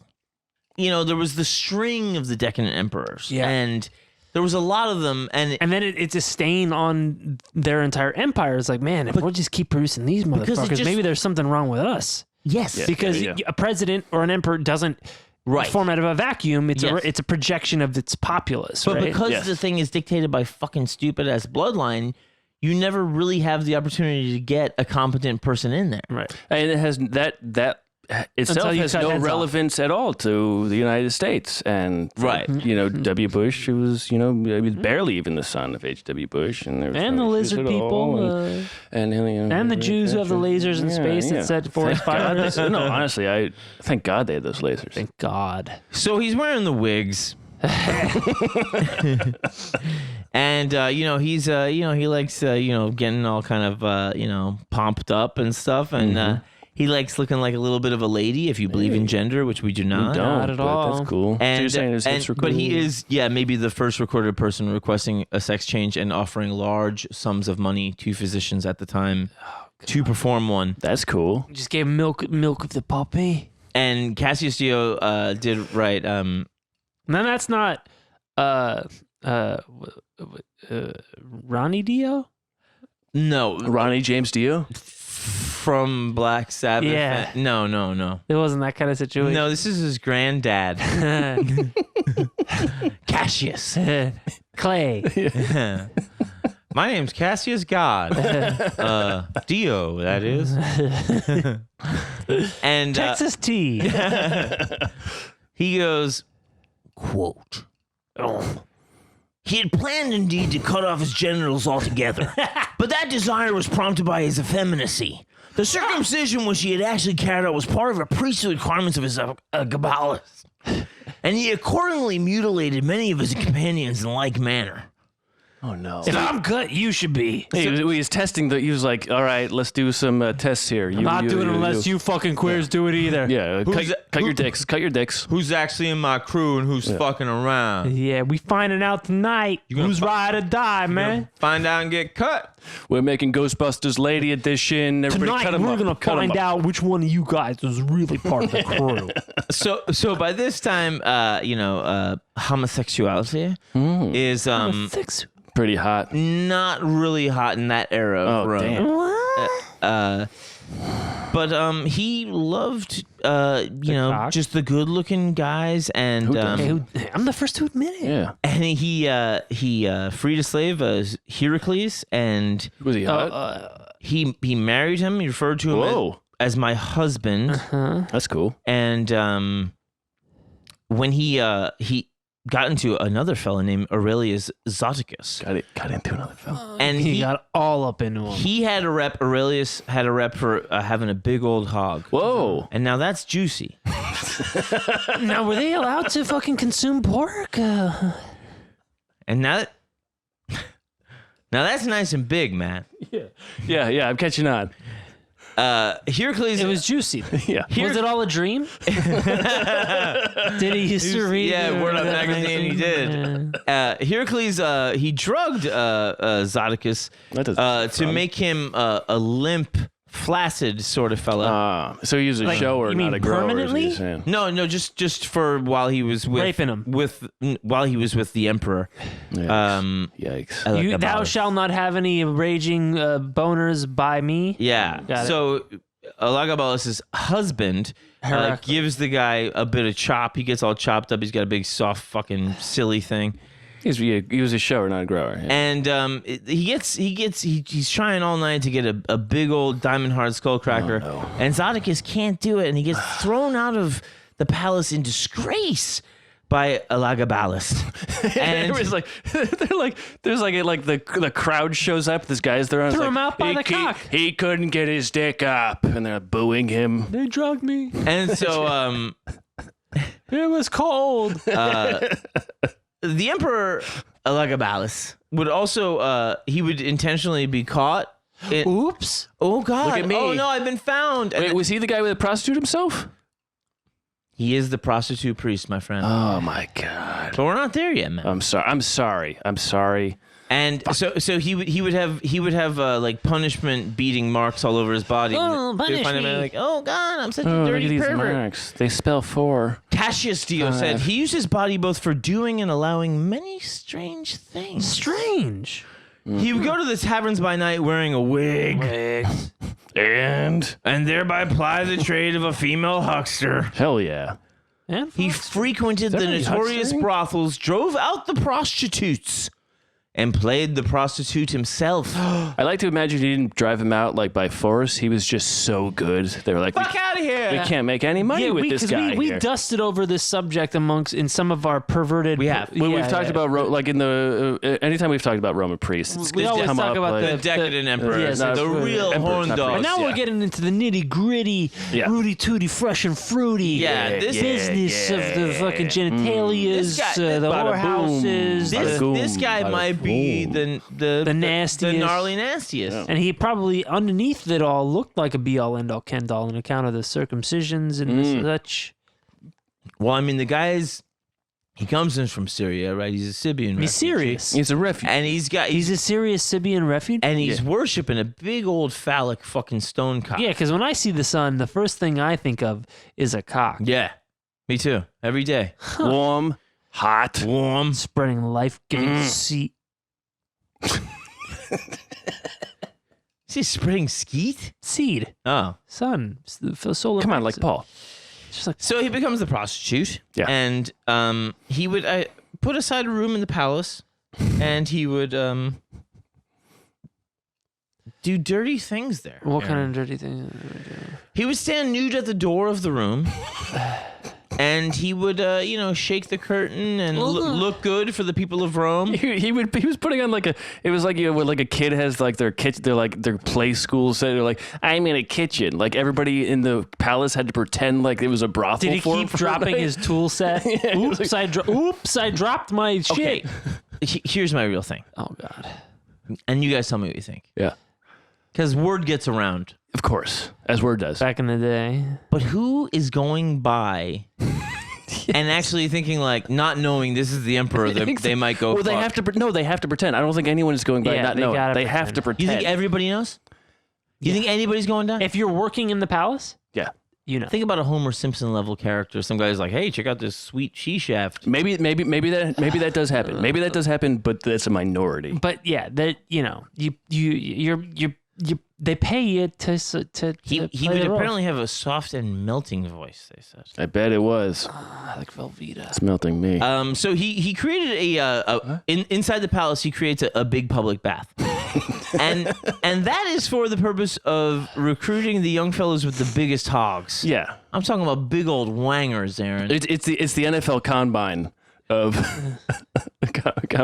of bathhouses. Yeah, he's doing a I draft. bet he wishes it was the NFL Well, combine. yeah. I mean, he Oh no, you have no idea. These guys go big. So yeah, they go big. they're like, I don't know. I think they left out a crucial continent. I don't know what the thing is What do with they bench press? with the cocks or whatever. They're like, is it because of the phallic stone?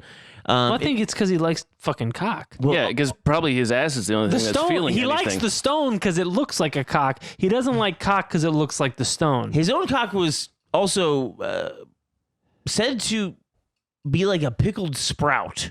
I don't know what the fuck that means. but Really it doesn't sound small. It doesn't like, sound good. really, really small. Well, so it sounds like his maybe he was a hermaphrodite. It was- and no, that's it was- totally cool. That's no. totally cool. Why are you shutting That's that totally down? cool. No. If he was a hermaphrodite, an intersex person, they would have mentioned that. No, maybe he just Maybe he had a micropenis. Yeah. Or maybe, man, some guys have weird tiny dicks. But also like Not me, of course. Of course.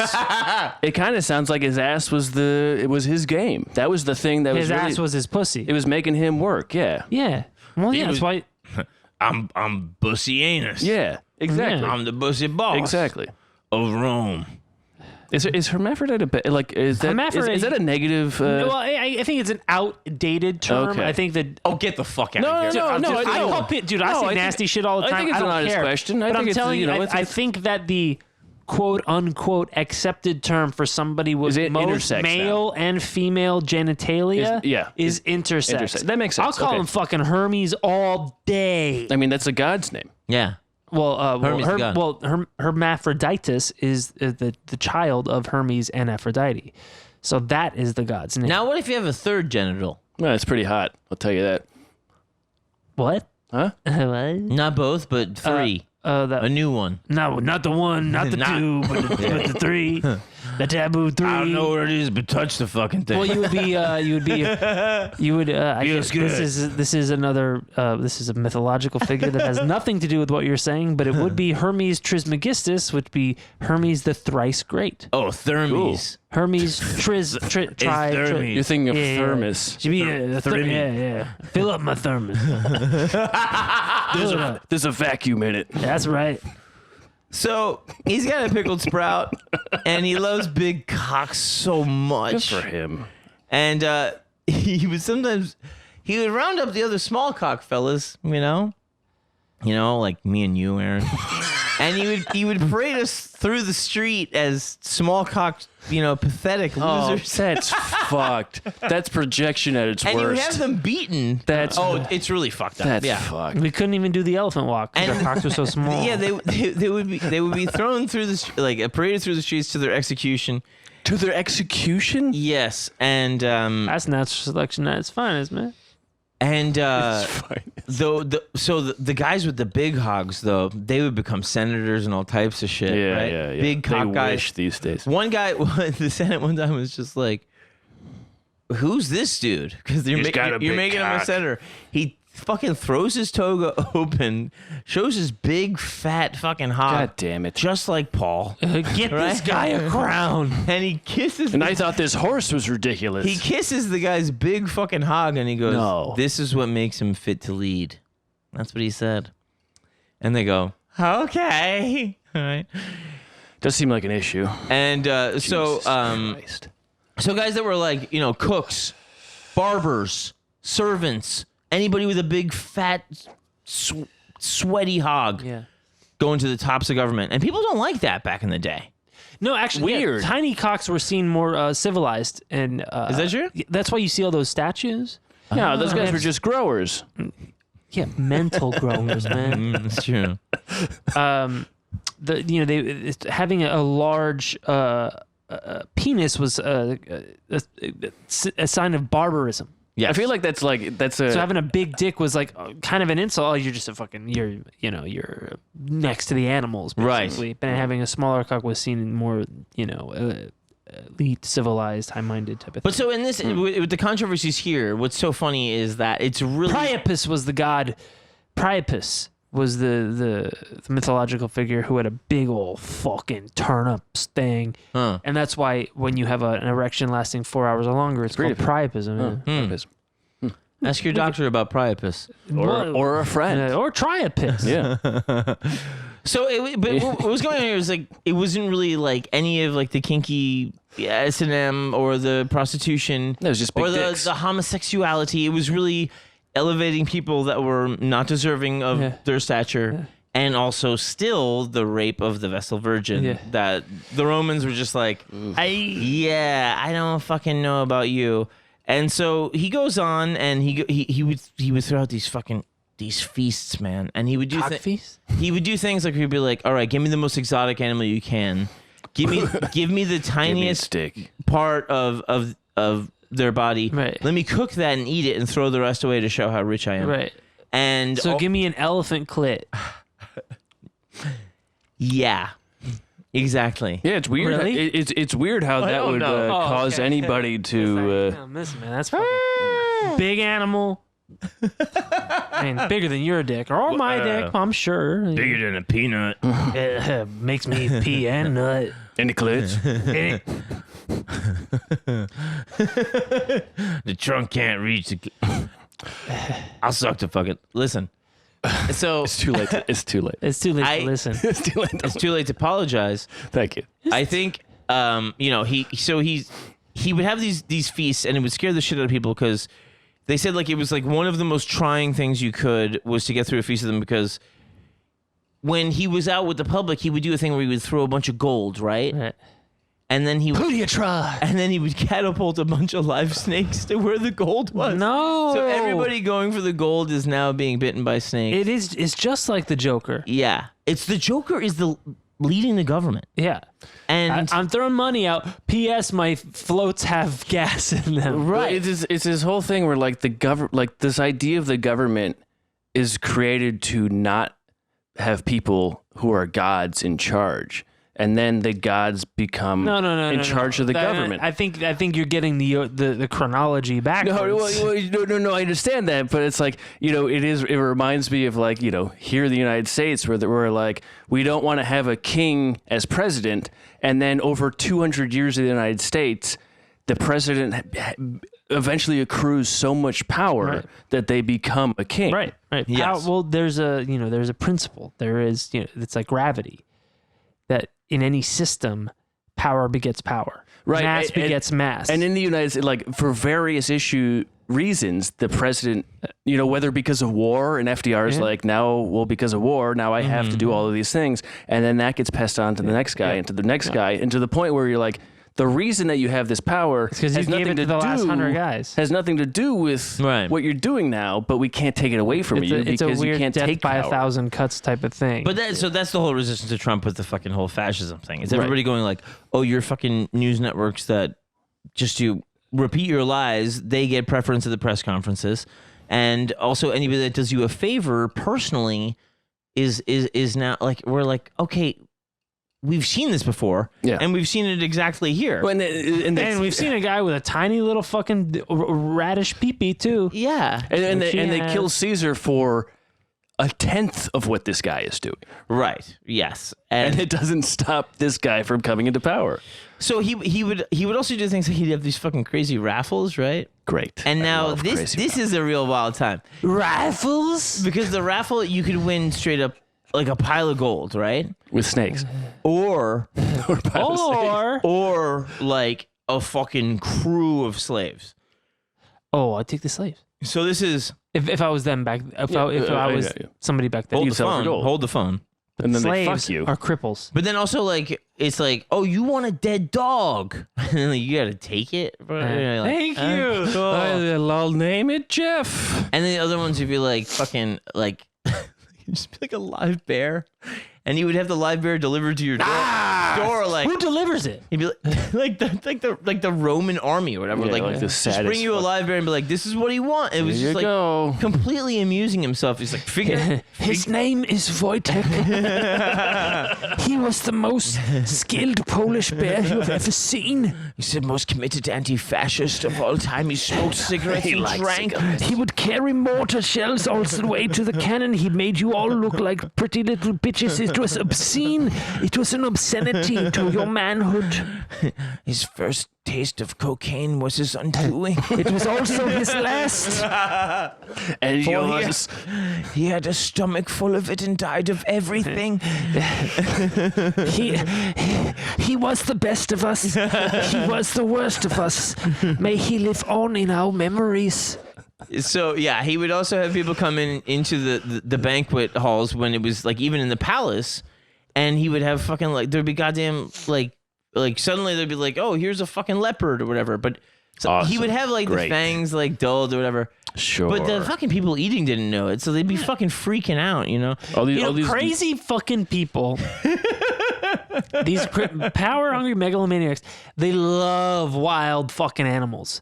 They love banquets and animals combined. But also riding in on them, eating them at the banquet, fucking them. There's this weird thing about the people that are at these dinners, and part of me, like most of me, doesn't want to feel any pity for them because they're people who are so desperate to keep hanging on to their generational and cultural power that they're willing to entertain this guy. Mm-hmm. But it's also like they kind of have to be there. Yes. Yeah. Especially if you care. It's very much the role of Varys in Game of Thrones, where you're yes. Okay, well, realm. I'm at the whims of a fucking maniac, but also like let's say I'm like if I'm not here, who is? Yeah, right. If I'm the senior the senior senator in Rome at that time, if I don't go to the banquet, I don't care how many fucking lions are there. Well, some freak with an actual dick is gonna be. Yeah, you have to outlive this guy. You have to play the game long enough to outlive him in order. But also, I don't know, maybe work harder to not have a guy so easily put in. Well, I think a lot of times they would easy for you to say. They would also. It is. I think a lot of times they would also weirdly show the knowledge that they were kind of infirm powers. Like they would kind of know, like, oh, behind the scenes, like my mom or my grandma is. And if they say, like, oh, these senators are off limits, like, they would basically listen, you know? Right, But everybody else was fair game. Yeah. Right. And it's like with Elagabalus, it was friends, peasant, anybody. Friends, peasants, bears. So, lend me your rears. if you didn't have a big, your giant cock. If you didn't have a nice big cock and you were like a servant, that's tough. He would do things like he would tell you to go find a thousand pounds of cobwebs. And then you would come back and he would have you eaten alive by hundreds of starving rats. And well, because he got the other slave to find hundreds of starving rats. Yeah. And it was all under his huge cock. I pulled back my foreskin. There they were. Yeah. So, you know, even long before this, when he was just kind of the high priest of the Syrian branch of the sun god, it'd be mass sacrifices of cattle and sheep, just hundreds for this god, and everybody's starving. And so he was killing lots of young boys and girls too as part of the religion, and they were, you know, obviously not thrilled with that, but the priests would have to come to him with bowls full of intestines, all that type of shit. What? And so when 221 happens, even his grandmother is like, I don't even know about this dude at all, right? And so she convinces him to get a yeah, she convinces him to get a divorce when she doesn't get pregnant, and marries him to another woman that is a descendant of Commodus. And Commodus, that's from fucking Gladiator. Yeah, Commodus was the one that would round up anybody that was handicapped, anybody that was a dwarf. And so she's she's part of the lineage of another terrible person. I think this would be a really good fit. He would have all of the freaks fight each other with axes, basically. Yeah, find the best freak. Yeah. And give them the crown. And so he gets rid of her very quickly, and he remarries his previous wife. And they're not, so people in public are not thrilled with him at all. And he would fucking kill anybody that spoke out against him. And the army starts moving against him. And his grandmother is like, okay, actually, it turns out my other grandson is really kind of an heir too. Like just lies. Yeah. She's the one playing the whole game. I just found a page of the book. It was stuck together with the smegma page. And so if we read the transcript, 1 year before. And so she's like, listen, you're going to get killed. Have your cousin be brought on as, like kind of a co-emperor type thing. Give him a big And dick. then he becomes fucking jealous and he tries to have him killed. Of course. And instead, the soldiers are like, no, we're going after Elagabalus. Yeah. Yeah, there was a Praetorian guard.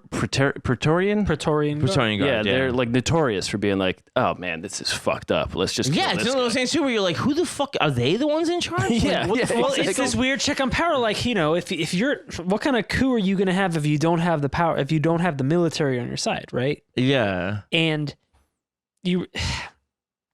there is this weird thing about specialization of class. Yeah. There is a benefit to it. There's tons of downsides, but like if you can't get the hired killers on your side, right. But also, I think, Aaron, which is maybe something you're not saying, is that people maybe also that were like chosen for that class of soldier were also kind of supposed to be more nobility minded of the greater good. Well, they're probably chosen. But there's a balance of following orders. Sure. And greater good. Well, clearly they were more interested in, I think, what they thought was right than following orders. After what? Like after how much, right? Like Well, what, after how many dead kids and antelopes and ocelots, and fucking intestines right? and balls. Like there's a line that you do not. There's a line in the sand, and across this line, you do also, dude. But it is. It's like it's one of those things where if you're in, the Senate or the Praetorian Guard year after year, and you go like, motherfucker, it's fucking Caligula all over again, man. I don't believe this shit. Yeah. And then you're like, all right, they gotta go. So I think there's a thing there too where you go like, the mob can be easily led by a madman, but there's also a thing to the mob where you go like, maybe a more kind of like, there are multiple mobs. Yes, maybe there's kind of a much more kind of pragmatic mob. Yeah. Of certain groups of people. Where There's the business mob, and there are mobs within mobs too. Right? Yes, absolutely. But I think in this case that was kind of. Stability was always kind of what. Well, yeah, because if the person who's leading you is a threat to your existence as a mini mob, even then, like, all right. Well, now we're gonna fucking. Well, because also some of these guys would be so crazy too, where they'd be like, "Well, I want my Praetorian Guard to fight a volcano." Yeah, exactly. You know what I mean? Right. Or it's one of those things where you go like, "Huh." I mean, today it's like the Secret Service has to take a bullet for a guy who doesn't give a shit for them. Right. A guy who's like, I don't care if you guys get COVID. And then it's like, so we might die. You don't care if we die. But some of them buy into it too. Exactly. Right. You can always select for those people and there will always be people. So I think with a second choice behind him on the evening of the 11th of March, 222. His mother, who was equally loathed. The grandmother was kind of the real boss. She was killed. They killed his mother, but did the grandmother too, or just the mother? No, the grandmother was the one really setting up the other alleged grandson. Right. And Elagabalus, he hid in the loo. Of course he did. And he loved it. He's the guy fucking splashing the shit. Yeah, he was found there and he was stabbed to death. He hid underneath some guy's giant dick. He's like, hold on, wait. What if I was your toilet? Hear me out. Let me climb inside your foreskin like a. I could be here all week. I could do this all day. I'll work the brothels. I'll do whatever it takes. I'm not even a guy, right? One day I'll emerge from your foreskin as a real woman with wings. So his mother and his bodies are dragged through the streets, and they are thrown into the river Tiber, and the other favorites, including his husband Heracles, were mutilated and stabbed up the anus so that their death fitted their lives. That is written down. It's the same. You like it in the ass so much. How about we stab you in it? It's the same with Gaddafi, and you're like, what? Like, who are these guys? I mean, it's savagery. It's true savagery. It's but just like, It's one guy. It is a warning. But Aaron, it also belies a weird obsession and a latent homosexuality in violent people. Yeah, that's. I mean, honestly, I think that's maybe like 30%. Let's shove it. Anything can be construed as sexual. Like stabbing somebody in the stomach can be construed as sexual. Absolutely. Compared to the ass? But it's also like where shit comes from. It's the most shameful. Like cutting off someone's dick, is that homosexual as well? No, it doesn't. And if it's a woman, is it homosexual? If you stab a woman in their ass, it's not necessarily homosexual. No, but it does seem. It does seem like it would be. Am I gay if I stab a woman in her ass while I hang her from the gallows? It seems like, if I had to guess, it's sexual, but also some people find it funny because it is sexual. I think like it's also knowing that he would find shame from it. The victim of, but your willingness to do it says so much, Aaron. It says a lot. Would you give a guy a foot massage? Hell yeah, give a guy a fucking sure. So that's the thing. It's like you go like if I was going to kill a man, no matter how much he deserved it, would I be like, let's shove a bottle up his ass? But he's already dead. But also when it's a crowd, when it's a mob, the more people involved in an act, the more base the instinct is. But right? also we're all gonna remember that mob later. So exactly, I don't want to be the one shoving anything up anybody's ass. Because honestly, it can only take so many. I mean, you can only fit so many hands on a. But there is an emotional thing about when one person in the mob steps over the line, it gives freedom for everybody else to then step over the line. It's a fusion of responsibility. And it's an emotional thing, but it gets more and more base the more people involved in it. But really, that one guy, that guy who makes that first stab up the ass, people will do it afterwards. But also, there's probably like 2 or 3 people that are like, I'm stabbing the ass. It's also but that like a first very guy, easy way to impale somebody. No, but it's way too specific. Especially in that culture, it's very specific to shame someone in a homosexual way. Right. It's incredibly shameful. It's a shameful way to die. Right. But also, the funny thing is, before that, not long before that, homosexuality was just taken for granted. By that time, it had fallen out of favor. Are you talking about allegedly in Rome? Oh, of course. And that's why I'm saying it's not necessarily a homosexual thing. It was just kind of the or rather, maybe it is, and it's not a shame issue. At that time, it was a shame issue. It could legitimately be a thing was where not cool at that time. Where a guy is like, well, no one stabbed him up the ass, and that'd be funny. And that could be what it. But also, those issues were not what brought him down. It was straight up right. The religious effrontery with the Vessel Virgin thing, and also perhaps more than that, taking people down a peg by elevating guys with just huge cocks to senators and stuff. Yeah, and he's getting fucked in the ass a lot. But yeah, I don't know. I mean, I do think there's a thing where you go like, Hey, somebody, John, answer the guy. That is it Paul? Oh my God, it's just like, is Paul outside? He's probably here to shove something in my ass. Oh, if you're lucky, no, it tastes just like him. Oh my God, taste what? She does say it tastes like. Yeah. Say it tastes. Doesn't it? Does say it. Barbara. Can you imagine being Junior being like, why is everybody talking about my best friend Paul while you're both sucking on my dick? I guess we did eat the same diet. Hi, I'm Junior. I sure do miss him. Man, I miss Paul ever since he moved. I sure would like to fuck Paul's dad, Barbara. Wouldn't man? Hey, Aunt Paul's girlfriend, my sister, is somebody I got my eye on too. Anyways, if you could all stop talking about Paul while you're slobbing on my knob. I hope you're not thinking about him while you're fucking me. Like corn on the cob. Oh, corn boy, on the Paul. Corn on the Paul. John, this is a really gay. Yeah. A really violent, a really perverted, incestuous, bestialistic episode. Yeah, I think this is the thing we could tease apart. It's worth a longer conversation. I'd like to explore it in my personal life. I like the perversion. I like the perversion as well. Perversion. Yeah. I mean, I like getting in the big old swamp. The pinnacle of perversion. It is funny seeing a porno when the dick is too big. It's funny, and then it's like kind of sad. Well, then that's the latent, homosexuality of the male porn viewer.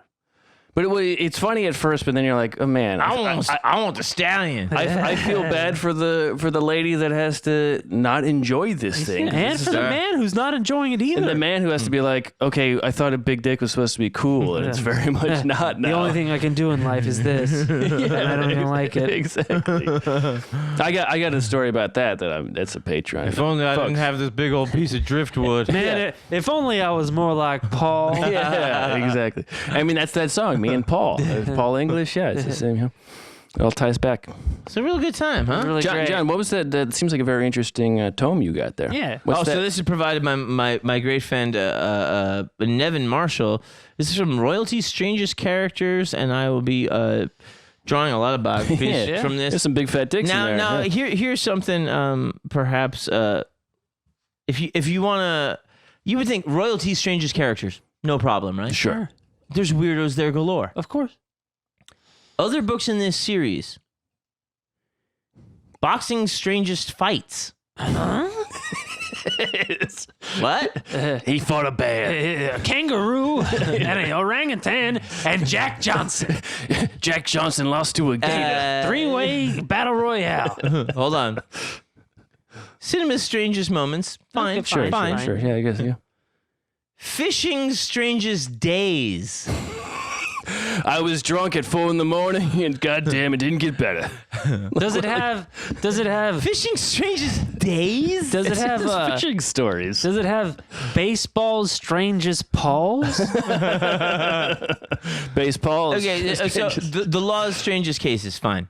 Medicine's strangest cases, fine. Yeah, I mean, Golf's strangest rounds. Fuck that. Are you ready? You're never gonna believe this. How strange could it get? There's been a lot of rounds of golf played. Poker's strangest hands. I got fucked in my ass during this full house. I'm talking 3 queens. 3. And those are just the guys playing. Exactly. Thank you.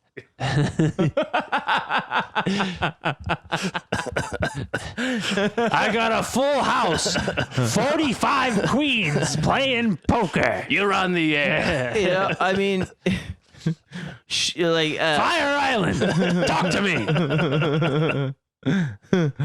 first time caller. It was so politics, strangest characters. That's fine. Whatever. Shootings, strangest days. Shooting. I think they maybe they're not like No, yeah. not like a strange school shooting. Yeah. Like the guy slipped on a banana peel. No, the sport of shooting. Yeah, but yeah, I was still. shooting clay That's plates crazy. and then a Fishing Bigfoot and It walked takes all in. types, man. You know, I mean, what a different strokes. All man. of those are stories people tell at bars. And That's all that it's is. one of those things too where you go like, did you get to all that before royalty's strangest characters? No. Because that's way easier, Shooting baby. Strangest Days is the bottom of the barrel. Fishing's. That's the I I mean, you have to imagine like a series of books like that. They're like, hey, weird stories. People with weird stories. I and think there's probably a lot of overlap. Like the Royal Strangest, there's also as like Fishing Strangest Days. Like, one time I went fishing, I found a pope. Yeah. Exactly. Yeah. Can you believe that? There's also Bridges' strangest hands. Poker and bridge. The Domino's Strangest Plays.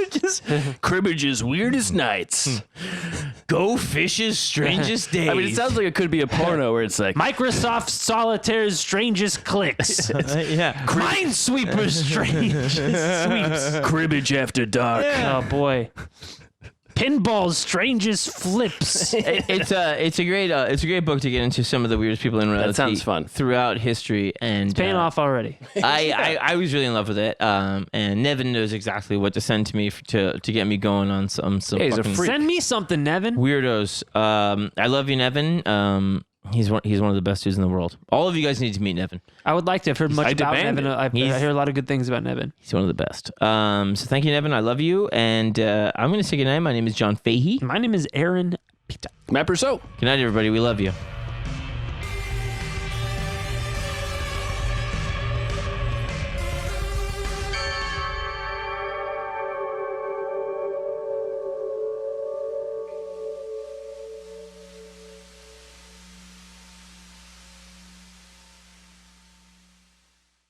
Scarpins Avenue.